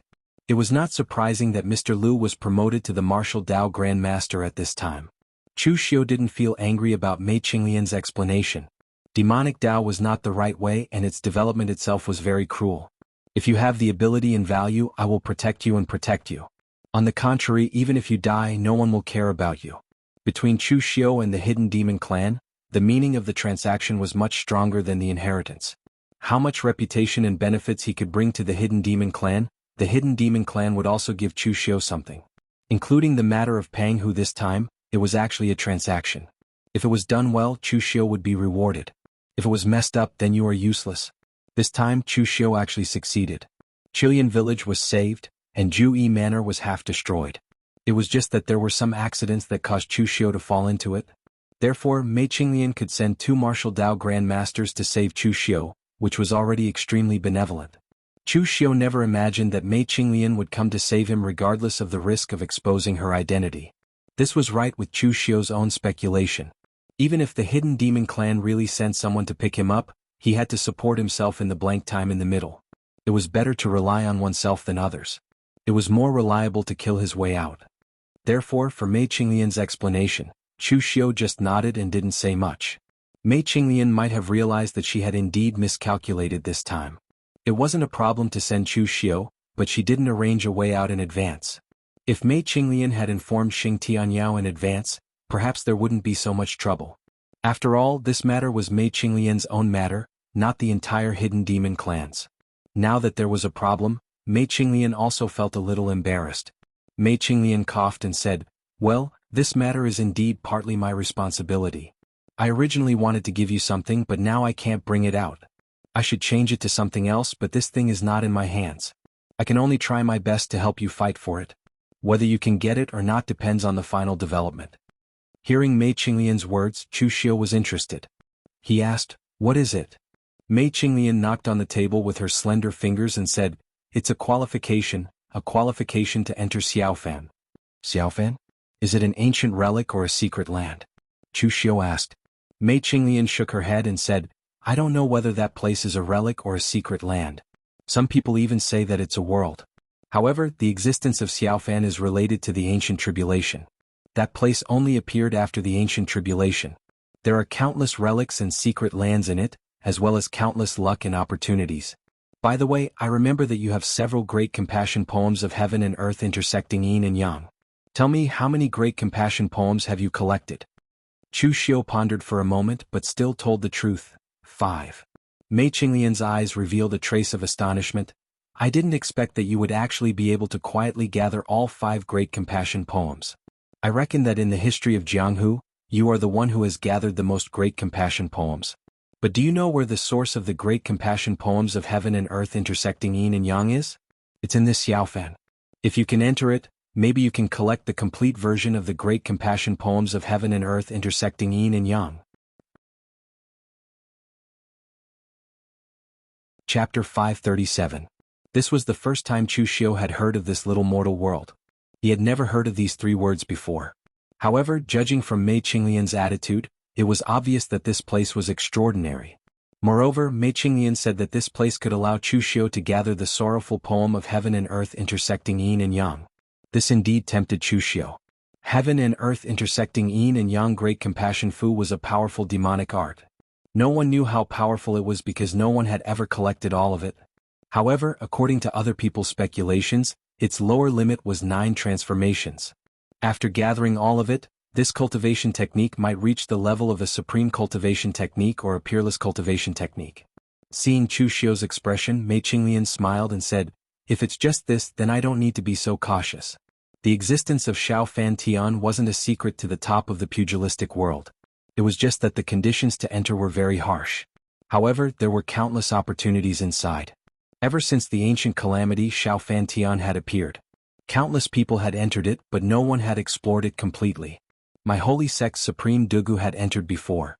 After coming out, he created a peerless demonic cultivation technique that shocked the heavens and earth. Chunyang Dao sect's immortal, Ning Xuanji had also entered and comprehended the Tianji celestial technique.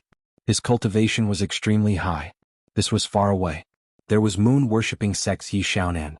After entering Xiaofan Tian, he finally completed the Mend Heaven Heart Sutra that he had painstakingly cultivated for decades. There was also World Alliance's Qinqing Di who had honed his unparalleled fist intent to the peak in Xiaofan Tian.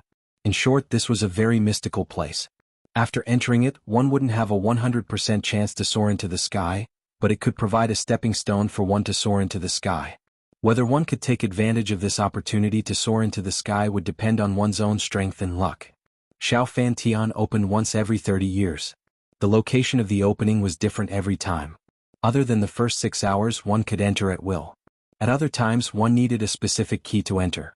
So, if you want to enter Xiaofan Tian, you can only rely on the illusory luck and the key. These keys are controlled by the top sects and some experts in the pugilistic world. There are very few scattered in the pugilistic world. Chu Xiu asked, "Saintus has the key?" Mei Qinglian rolled her eyes and said, "If I had the key, do you think I would give it to you? With the power of my Yin demon sect in the past, I naturally have keys and not just one. However, my Yin demon sect has experienced great changes in the past, and I'm the only one left. The keys have long since been taken away. I said that I could help you get the key to Xiaofan Tian. I was referring to the key of Guanzhong torture room. Don't think that Guanzhong torture room's current strength is remarkable, but the favors and connections left behind by Chu Kuanga are beyond your imagination. Now Guan Xiu has 3 keys in her hands, all left behind by Chu Kuanga. Under normal circumstances, Only 3 people from the Guanzhong Disciplinary Hall will enter the minor mortal heaven this time.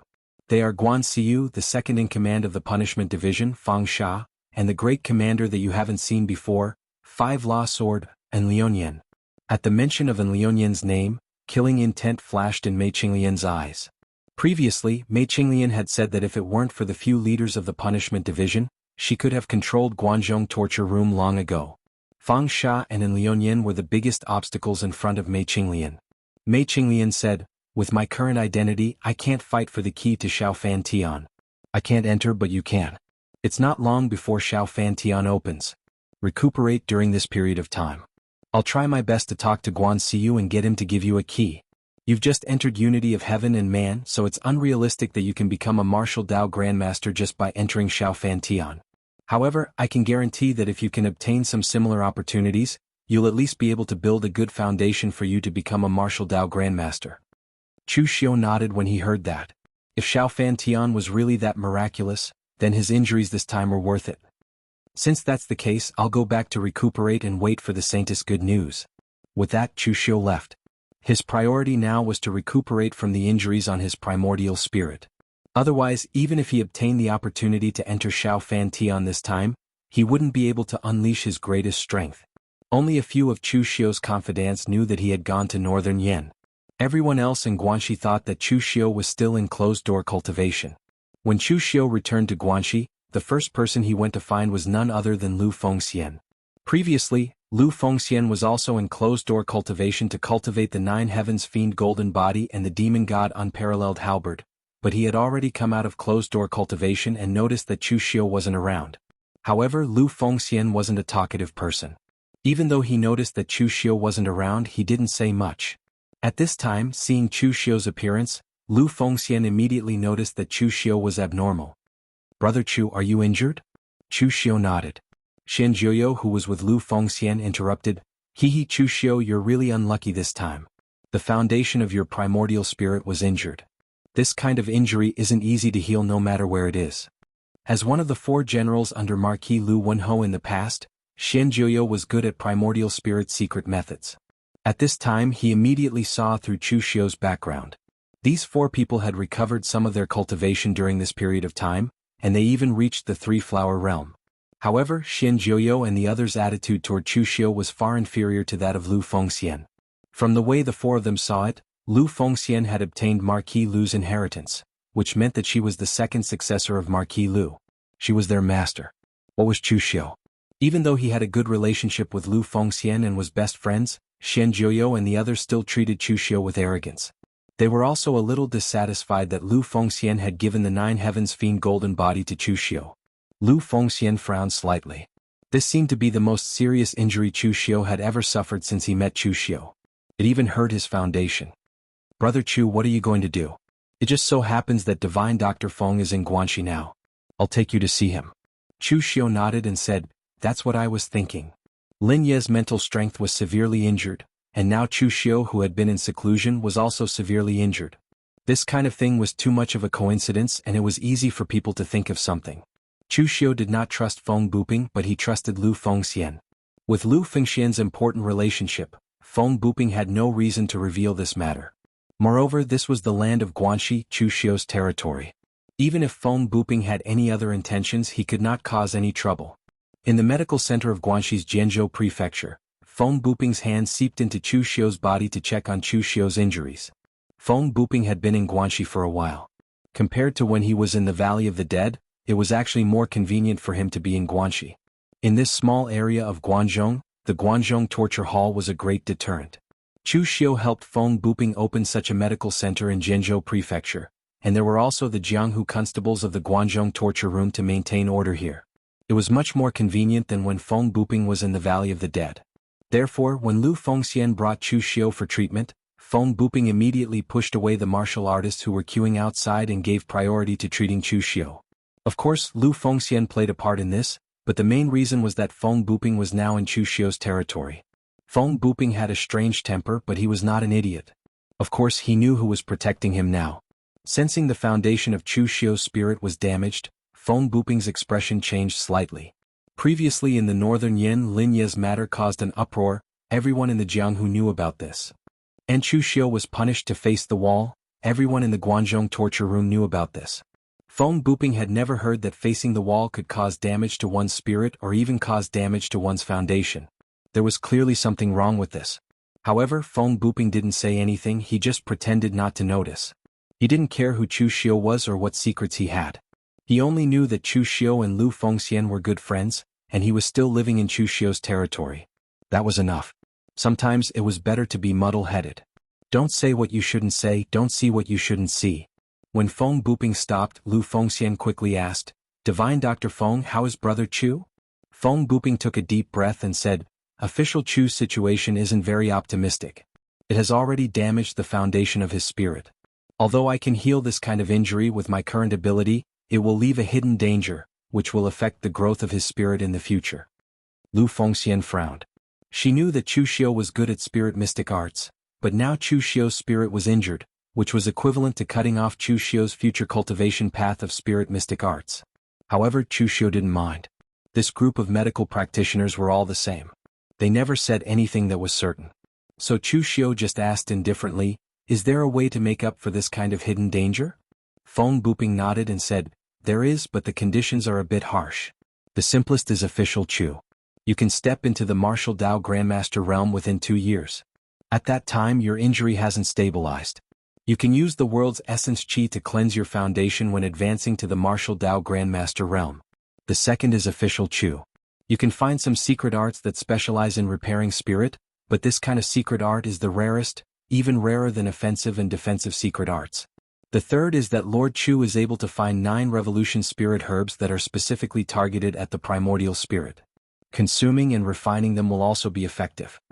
LV Fengxian's brows furrowed even deeper after hearing Feng Buping's explanation, because every single one of those 3 conditions was extremely harsh. Chapter 538. In Lu Fengxian's opinion, the 3 points that Feng Buping proposed were somewhat unreliable. It was difficult to find a secret method that could repair the spirit, and it was even more difficult to find a 9 revolution level spirit medicine. As for becoming a martial Dao Grandmaster in 2 years, probably no one in the entire Jianghu would dare to boast about it. Being a martial Dao Grandmaster was different from other realms. It needed to be comprehended. Once you had an epiphany, you could merge with heaven and earth, condense the true core and enter the Grandmaster realm. But if you couldn't comprehend it, it was very likely that you would be stuck in the unity of heaven and man realm for the rest of your life. There were many martial artists in the Jianghu who had reached the peak of the unity of heaven and man realm a long time ago.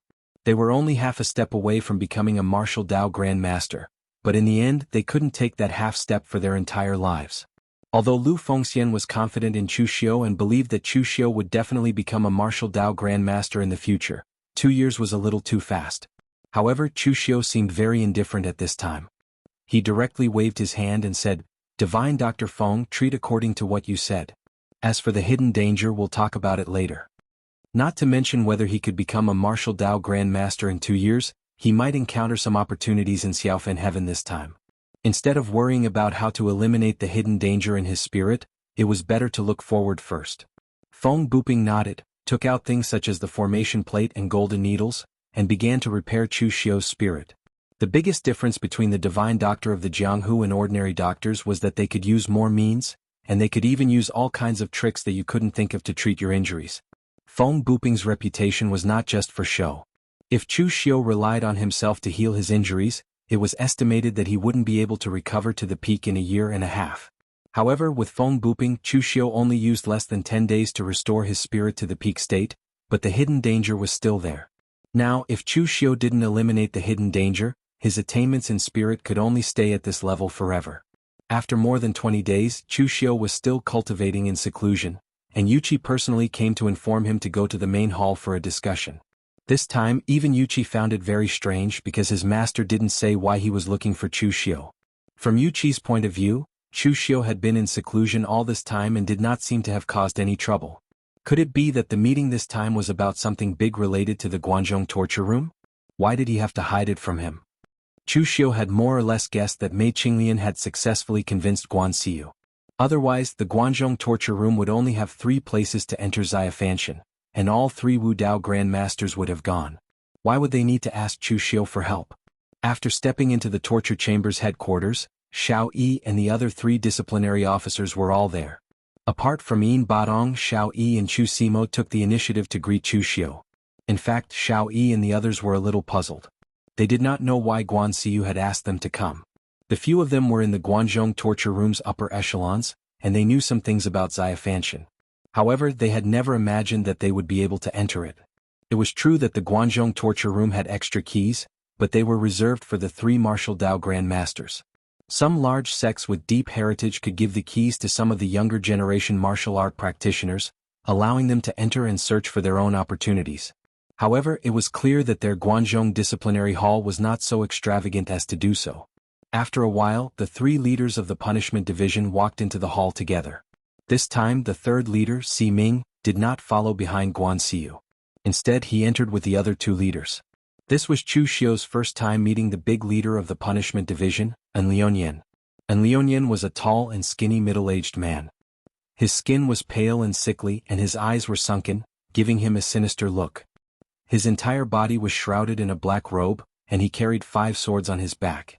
However, they were wrapped in ordinary scabbards, making it impossible to tell what they were. And Liuyan kept a very low profile, to the point that very few people in the outside world had heard of his name. Even the people in the Guanzhong torture room did not know who he was. In fact, the people in charge of most of the affairs in the punishment division were the 2nd leader, Fang Sha, and the 3rd leader, Si Ming. As the big leader, he was often elusive and no one knew what he was up to. Chu Xiu did not know much about An Liuyan previously, but he had obtained information about him from Mei Qinglian. It was no wonder that Guan Xiu was unable to make the punishment division completely obey his orders, given her current strength. And Liuyan's seniority was just too high. In theory he was even 1 generation older than Guan Xiu.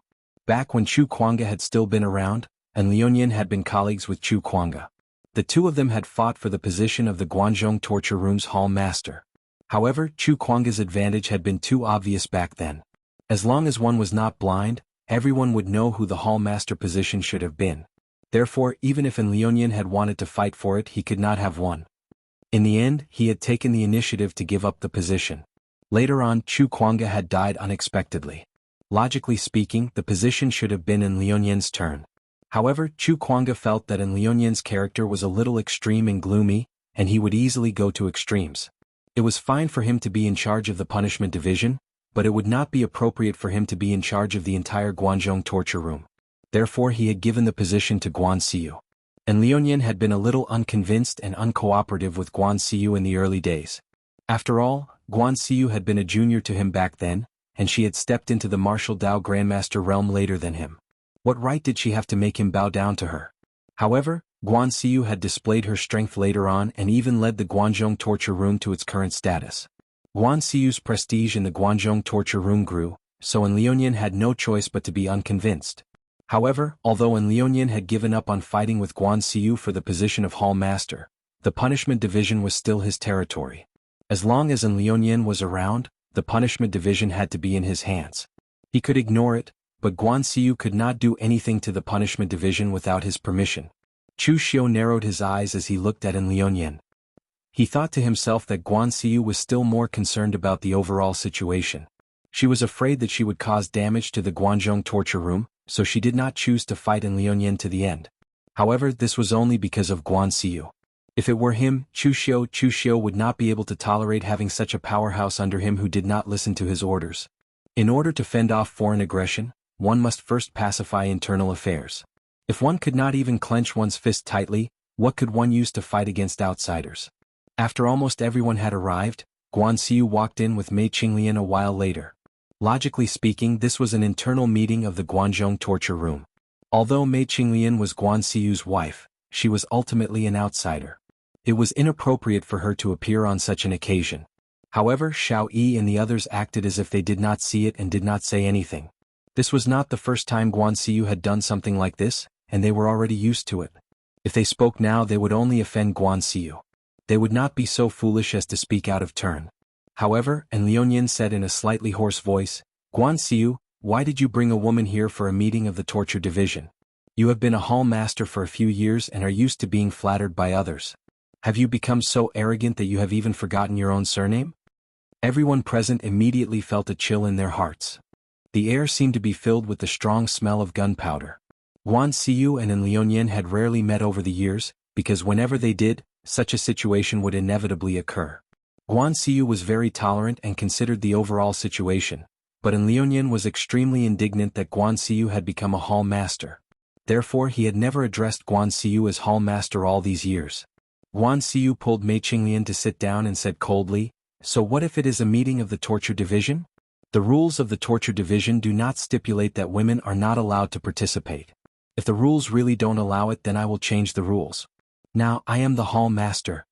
Chu Xiu glanced at Guan Xiu in surprise. Hall master Guan is rarely so domineering. Is it because his woman is next to him this time so he is unyielding for once? Of course, Guan Xiu also had the qualifications to be unyielding. Not to mention anything else, at least in the battle between Guan Xiu and Xiahou Zhen, Guan Xiu's magical power 9 changes directly crushed Xiahou Zhen. From this point, it could be seen that Guan Xiu's cultivation was definitely not that simple. Although he had not reached the true fire spirit refinement state, he was definitely considered an outstanding talent in the martial Dao real pellet state. And Liuyan snorted coldly, "Why did you call everyone here?"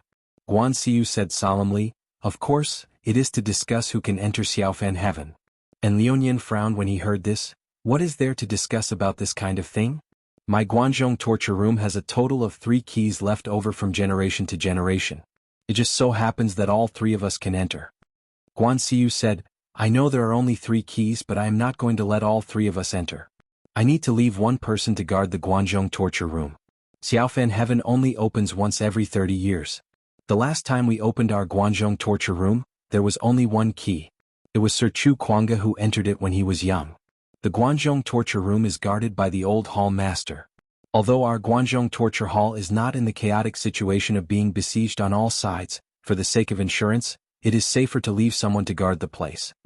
Upon hearing this, and Liuyan and Fang Sha's expressions changed slightly. Guan Xiu was the hall master, so he definitely had to go, so between Liuyan and Fang Sha, one of them couldn't go. But Xiaofan heaven only opened once every 30 years, and this could be said to be their only chance. In the last 30 years, Fang Sha was still a martial artist of the younger generation, so he was not qualified to enter.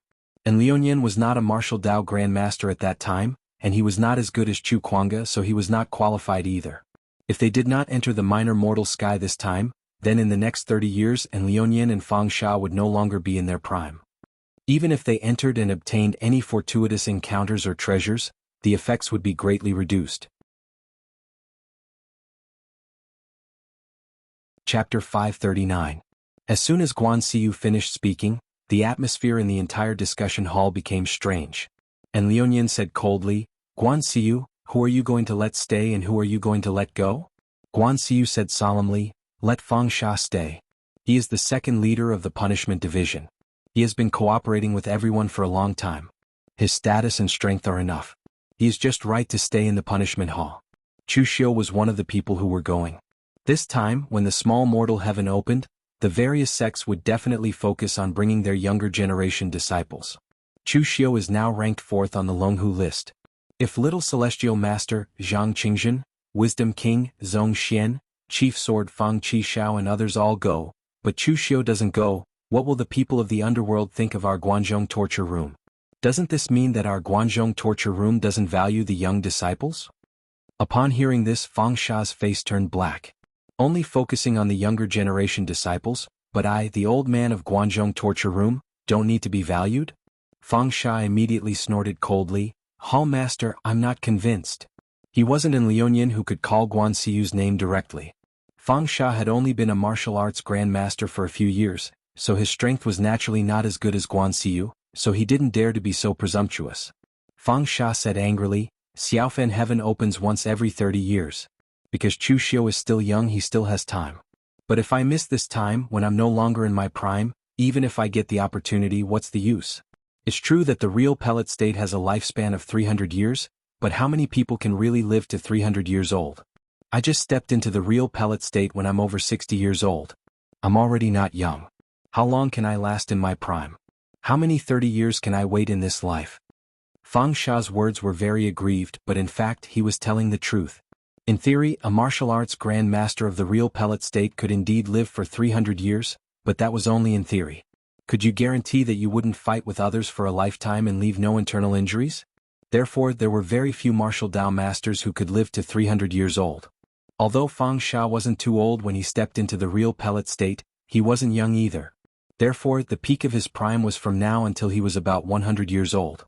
After 100 years, his vitality would no longer grow. At that time, even if he really got any treasure, it would be of limited use to him. Chu Xiu chuckled and said, Chief Fang, it's not that I, Chu Xiu, want to fight for anything, but your words are interesting. You can't wait, but can I? Right now, I'm representing the Guanzhong torture room to compete with Zhang Qingzhen, Zhong Xian, and the other elites of the younger generation. If I don't go this time, I'll be one step behind them. In the future, I might be one step behind them. It's not that I, Chu Xiu, want to speak harshly, but with my current status among the younger generation in the world of martial arts, if I were to run to another top-notch faction in the world of martial arts, they would rather give up the opportunity to their own sons to let me join them. Fang Sha sneered, Young man, you're really arrogant. Go if you have the ability. Hand over all the things that the Guanzhong torture room gave you. I want to see if they will believe you. No matter how talented he is, no one will take in a slave with no bottom line and no one will take him in. Fang Sha was also an experienced man, so he naturally wouldn't be rebuked by Chu Xiu's words. Chu Xiu's talent was indeed rare in the underworld. The Guanzhong torture room got Chu Xiu and became famous. But at the same time, if Chu Xiu left the Guanzhong torture room now, not many sects would dare to take Chu Xiu in. Chu Xiu first joined the Blue Dragon Society, then betrayed the Blue Dragon Society for no reason, then joined the Guanzhong torture room. Now, if Chu Xiu betrayed the Guanzhong torture room and joined other forces, wouldn't he be a slave to 3 different families?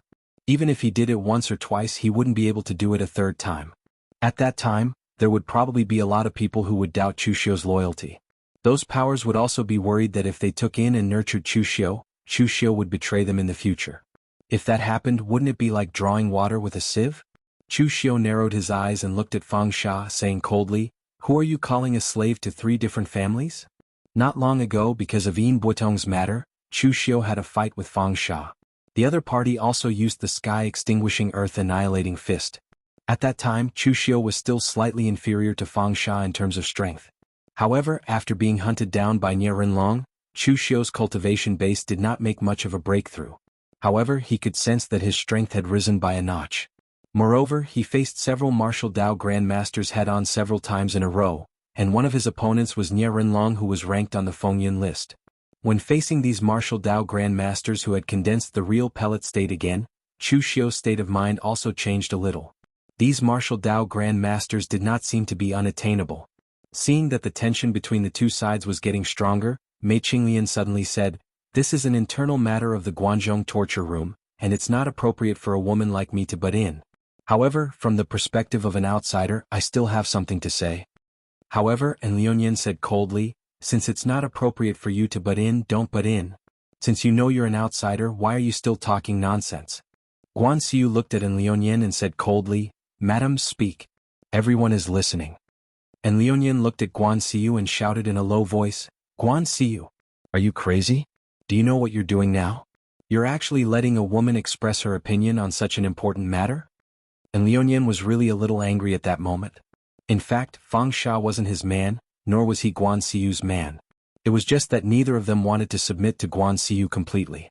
Therefore, Fang Sha couldn't go now and Guan Xiu wasn't targeting him, so An Liuyan could keep his mouth shut. However, An Liuyan realized that Guan Xiu had really changed. All these years, An Liuyan had never truly submitted to Guan Xiu. However, he was convinced of Guan Xiu's abilities.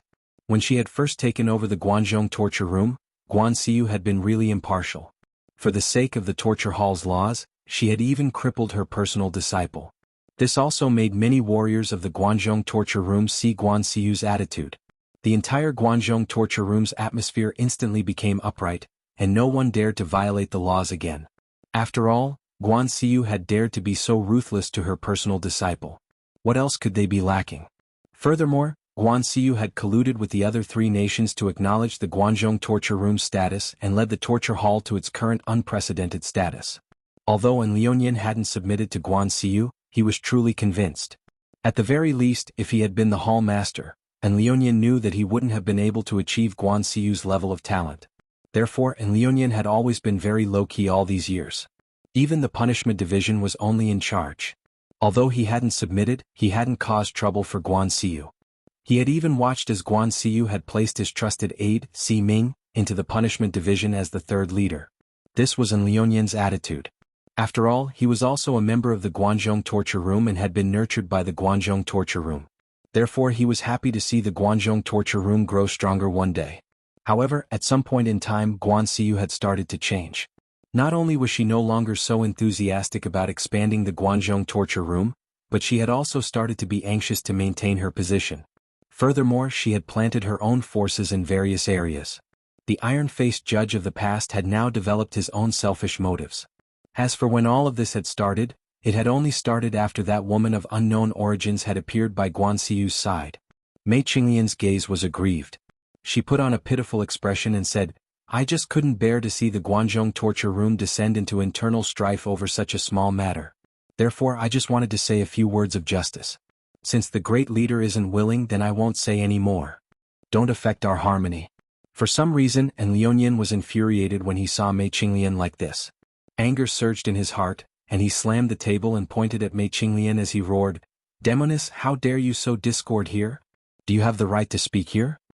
Chu Xiu raised his brows. There was clearly something wrong with Liuyan's current state. From the looks of it, Liuyan was an introverted, calm and gloomy person. However, he was unable to control his emotions in front of so many people. Clearly something was not right. Chu Xiu did not believe that Mei Qinglian was not behind this. However, what was even stranger was that none of the three martial Dao masters present noticed what Mei Qinglian had done. Neither did Chu Xiu. Now that his mental strength had recovered, he could use the heaven's sun gazing at air to take a look.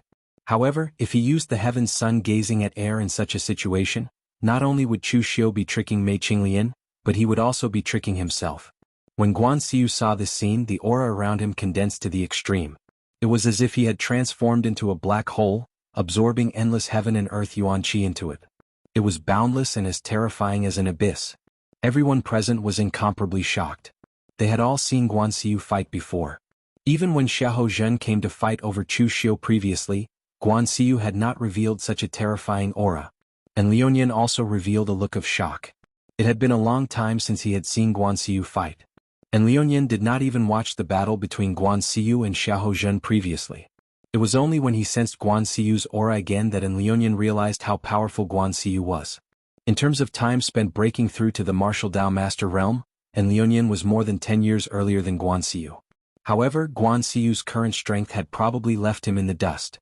Most people in the pugilistic world believed that Guan Xiu's strength was not worthy of his ranking on the Wind Cloud list.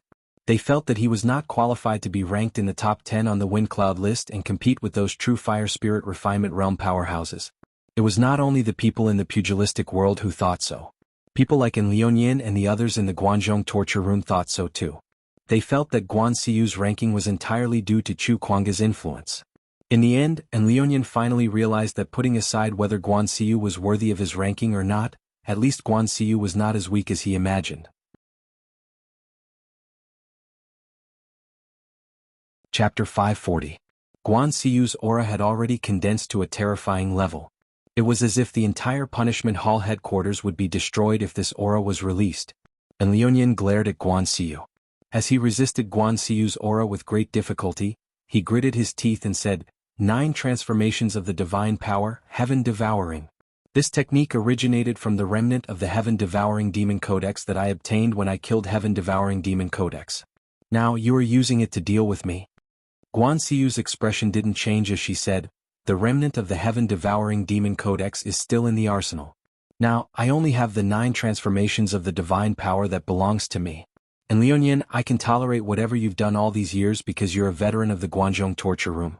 You're a comrade who fought alongside Lord Chu Kuanga, and you've made great contributions to the Guanzhong torture room. But don't forget that I'm the hall master of the Guanzhong torture room now. I've already said this once. This is the second time and I don't wish to say it a third time today." After saying that, Guan Xiu withdrew her aura, allowing everyone present to heave a sigh of relief. At that moment, Guan Xiu said indifferently, "Madam, just say whatever you want to say. No one will interrupt you now." Mei Qinglian stood up and said, "Then I'll say it. There are only 3 keys. Disregarding status and other things just based on contributions, Official Chu is also qualified to go. Chief Fong, forgive me for being blunt, But over the past few years, has Chief Fang led the punishment hall to any great contributions? The answer is none. The third leader, Si Ming, will handle the small matters, while the big matters will either be handled by Lord and Liuanian or the old master. The one who has the most free time is you, Lord Fangsha. On the other hand, ever since Chu Xiu joined the Guanzhong torture room, he has made great contributions to the Guanzhong torture room time and time again. He has earned fame and benefits. Lord Fang, I'm afraid that your contributions aren't as great as Chu Xiu's, right? Fang Sha wanted to retort, but everyone could see that his contributions during this period of time were indeed inferior to Chu Xiu's. However, the problem was that Fang Sha was already the second in command of the punishment hall. He was a martial arts grandmaster and he was already at the top. Above him was Liuanian, who was more powerful and experienced than him. Below him was Guan Xiu's trusted aide, Si Ming. Therefore, if there were any problems, there would be others to take care of things that were too difficult or too easy. Fang Sha naturally would not rush. Mei Qinglian continued, and let's not talk about the contribution first. The 3 keys to enter Little Fan Tian all have their origins. One of them was passed down from generation to generation in the Guanzhong punishment hall, but the other 2 were found by the previous hall master, Lord Chu Kuanga. Xiao is as Mei, Chu Meilong is as his hall, Chu Chu is as I hall master if I hall as Zhou hall master could. Therefore, strictly speaking, shouldn't we ask Chu Kuanga's only son, Chu Yuanxing, about how these 2 keys should be distributed? Fang Sha's face darkened when he heard that. If that was the case, he could just give the keys to Chu Xiu. Was there even a need for discussion? Therefore, if the keys were given to Chu Yuanxing to distribute, Chu Xiu would definitely get one. The most disgusting thing was that Fang Sha couldn't refute that, because Chu Yuanxing had a very special status in the Guanzhong torture room. Although he didn't have any real power, Fang Sha had to treat Chu Yuanxing politely just because he was Chu Kuanga's only son. Even Liuanian wouldn't show him any displeasure. Seeing that Mei Qinglian had rendered Fang Sha speechless, Guan Xiu said solemnly, "It's decided then. And Liuanian, Chu Xiu and I will head to Xiaofan heaven this time." Fang Sha, don't feel wronged. Weren't you worried that you wouldn't be in your prime the next time Xiaofan heaven opens? There's a drop of 10,000-year hollow azurite juice in the armory. If you consume it, it can increase your lifespan by 10 to 20 years.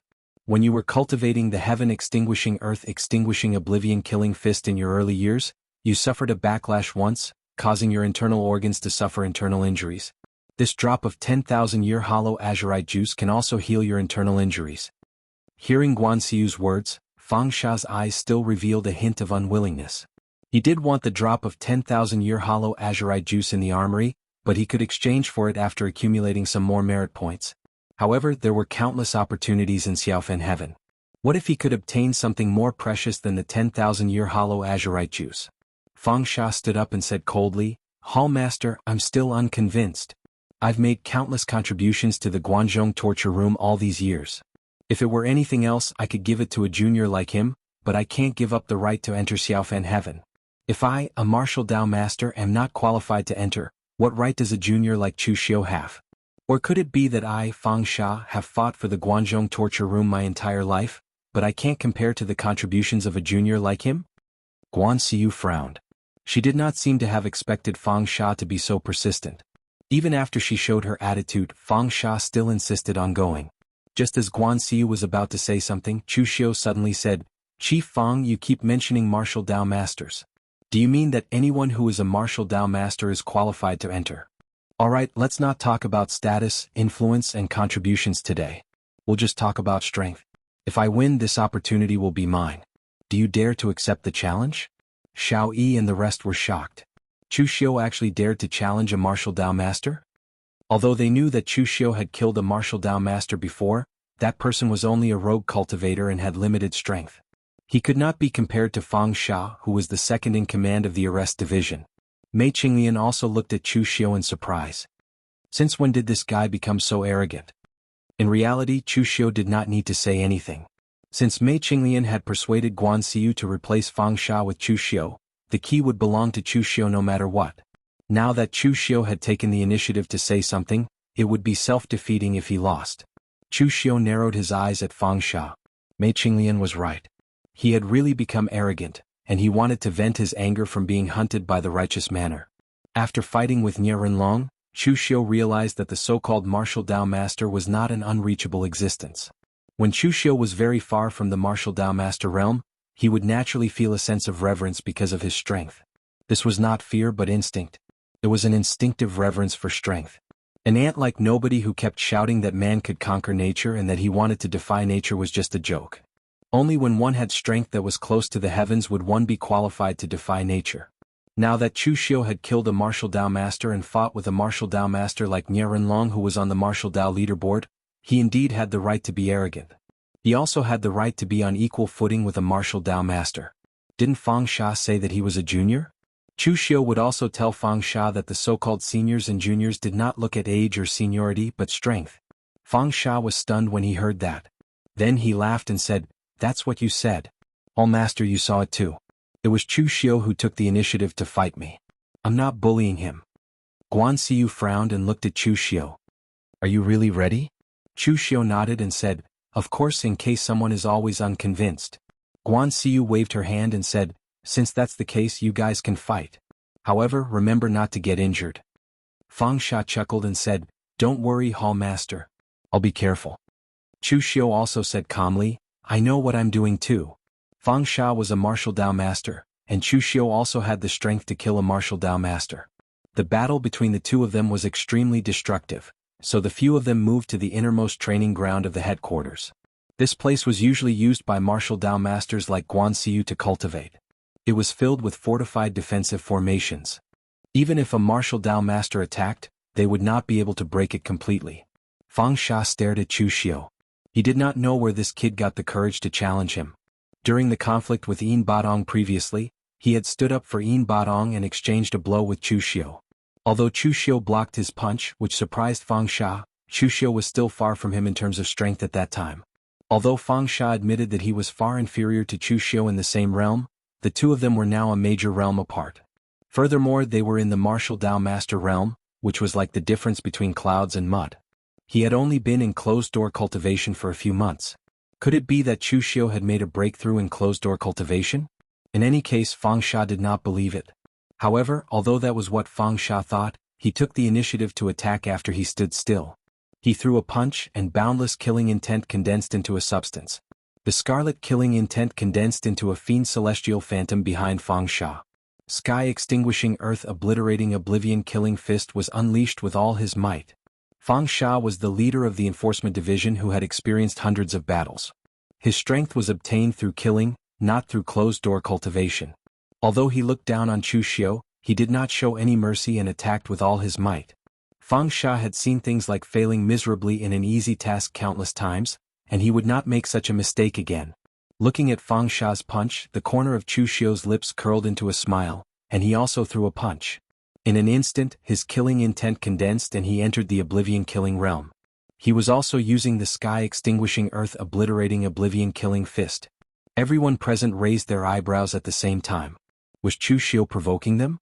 Everyone knew that Chu Xiu was proficient in the sky-extinguishing earth-obliterating oblivion killing fist. However, the sky-extinguishing earth-obliterating oblivion killing fist was only one of Chu Xiu's many cultivation methods, and it was not his famous skill. Fang Xia's sky-extinguishing earth-obliterating oblivion killing fist was the martial art that he was truly famous for. Chu Xiu had so many cultivation methods but he did not use them. Instead, he chose to use the sky-extinguishing earth-obliterating oblivion killing fist. This could easily be seen as a provocation. However, the moment Chu Xiu threw his punch, everyone realized that Chu Xiu's punch was somewhat different from Fang Xia's. Chapter 541. In terms of martial arts, Chu Xiu's weapon had always been the saber. However, Chu Xiu had learned a variety of close combat killing techniques, and he welcomed all of them with his fists, palms, and fingers. Similarly, among these close combat killing techniques, Chu Xiu had not been able to truly comprehend the essence of any of them. However, when he was being pursued previously, Chu Xiu's mental energy had been crippled, and he had not been able to use the conspicuous demonic blade. Most of the time, he had been using close combat killing techniques to fight against his enemies. His fist intent had also improved during that battle, and he had comprehended something different. Right now, although Chu Xiu and Fang Xia were both using the Annihilation of Heavens and Annihilation Oblivion killing fist, there was a hint of something different about Chu Xiu's killing fist. Golden Buddhist light stuck close to Chu Xiu's arm, and seething demonic cheese combined with killing intent and fiendish aura, releasing a series of terrifying demonic howls. At the same time, with the great Vajra divine powers and the 9 heavens demonic golden body, 2 body tempering techniques from both the Buddhist and demon lineages, Chu Xiu could be said to be completely unafraid of clashing head-on with martial arts grandmasters like Fang Xia. However, this was not the most special thing. What truly made Chu Xiu's punch different from Fang Xia's oblivion-killing fist was the fist intent. It was a powerful fist intent that was invincible and looked down on everything. As the punch landed, a powerful fist intent surged out. Buddhist light, demonic qi, blood, and qi merged into one and suddenly erupted. With the 2 fists facing each other, with Chu Xiu and Fang Xia in the center, the ground under their feet started to crack inch by inch despite being protected by a formation. The prowess caused the countenances of Xiao Yi and the others to change drastically. Although Chu Xiu was still at the one with heaven realm, it was true that he was no longer in existence on the same level as them. A hint of surprise flashed in Guanxiu's eyes as she slowly uttered 3 words, Qinqing Di. Sitting next to Guanxiu, Mei Qinglian did not make a sound. She had also recognized that Chu Xiu's punch was somewhat similar to Qinqing Di's. Guanxiu and Mei Qinglian had both seen Qinqing Di in action before. In fact, their guesses were not wrong. For Chu Xiu to be able to use such a fist intent, the punch that Qinqing Di had displayed back at the Jailing Dong clan had given Chu Xiu of great inspiration. Of Qinqing Di of Chu Xiu was not Xie Shaolu. He was not a personal disciple of Qinqing Di. Of course, it was impossible for him to be taught the true fist intent. However, he could learn from others. Compared to other martial artists who did not have a master, Chu Xiu's only advantage was that he was willing to think. Most of the martial artists who did not have a master would only be shocked when they watched the fight of the powerhouses. They would only be a bystander watching the show. They would only shout 666 at the side and sigh at the strength of the powerhouses and how strong their martial technique was. This would increase the capital that they could brag about in the future. However, Chu Xiu was different. He would think about why these powerhouses were so strong, where they were strong and how he could become so strong. This habit made it so that Chu Xiu would gain some comprehension every time he fought or watched other experts fight, and he would make some slight progress. Although it was only a small amount, when accumulated, the benefits that these comprehensions could bring to Chu Xiu could be seen with the naked eye. At this time, Fang Xia's eyes also revealed a look of surprise. How long had it been? How did Chu Xiu's strength increase to such an extent? Fang Xia's heart sank. Before, he thought that Chu Xiu was arrogant, but now it seemed that Chu Xiu was not arrogant at all. He really had the confidence to fight him head-on. Thinking of this, Fang Xia did not retreat. Instead, he advanced. Killing intent condensed around his body.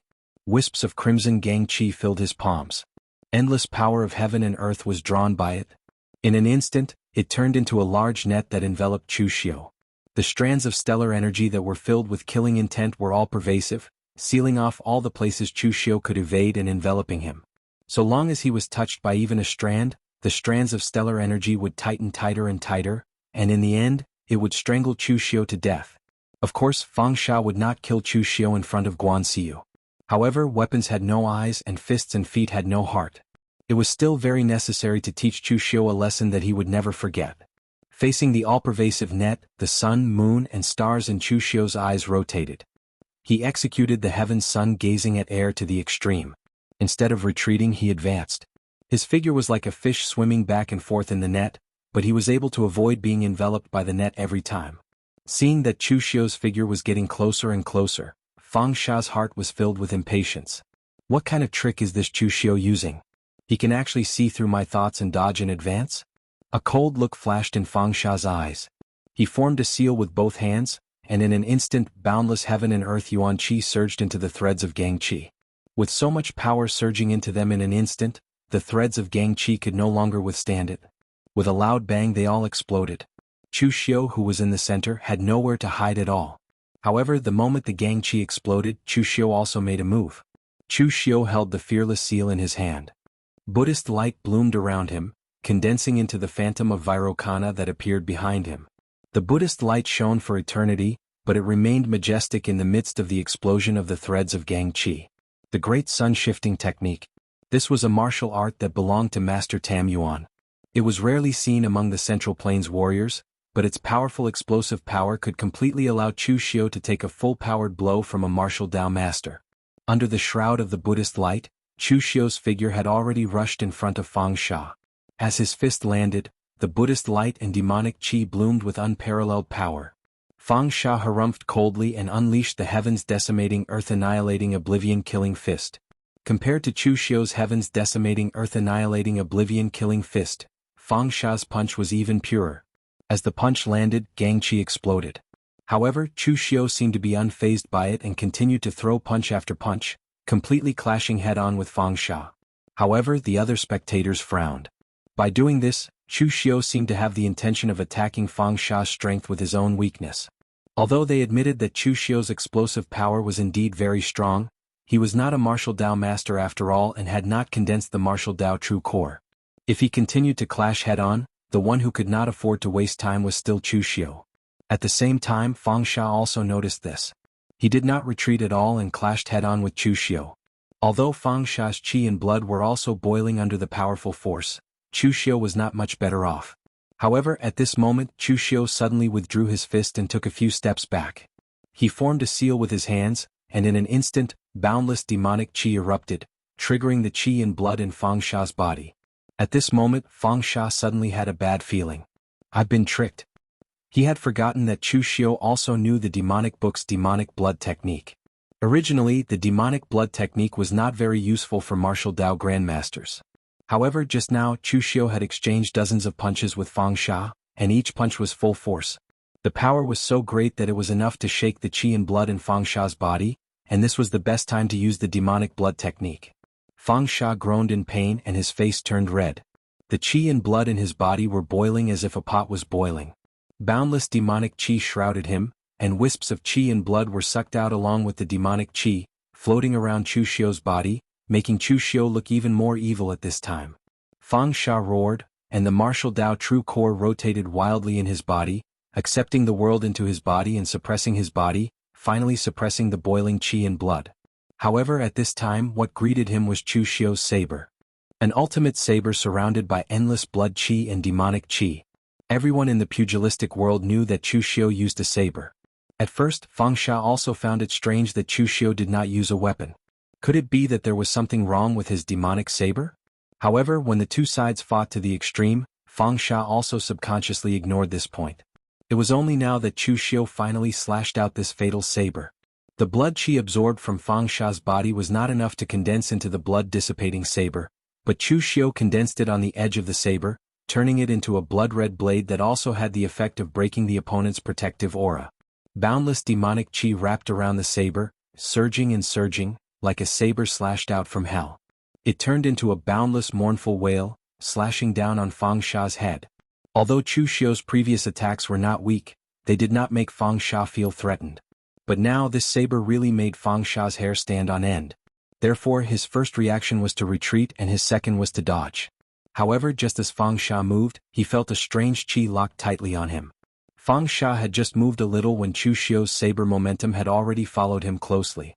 In the span of a few breaths, Fang Sha had changed his body 32 times, but Chu Xiu had seen through him 33 times. Among them, there was one time when he did not even change his body and Chu Xiu had already seen through him. For martial Dao experts, a breath's time was very long. Therefore, after a few breaths, Fang Sha was shocked to find that Chu Xiu's saber was already upon him. He did not even have the last chance to dodge. Fang Sha roared angrily and blood-colored Gang Qi burst out from his body. However, Chu Xiu's saber cut through his Gang Qi like it was tofu. It directly tore through his protective Gang Qi, and raging demonic qi erupted. The blood-killing saber's unique characteristic was that it could easily break through the opponent's Gang Qi defense by absorbing qi and blood from the opponent. Although Chu Xiu was not using the complete version of the blood-killing saber, and had only added a layer of sharpness to his heavenly demon dance, this characteristic was still retained. Chu Xiu's heavenly demon dance was gently placed on Fang Sha's neck.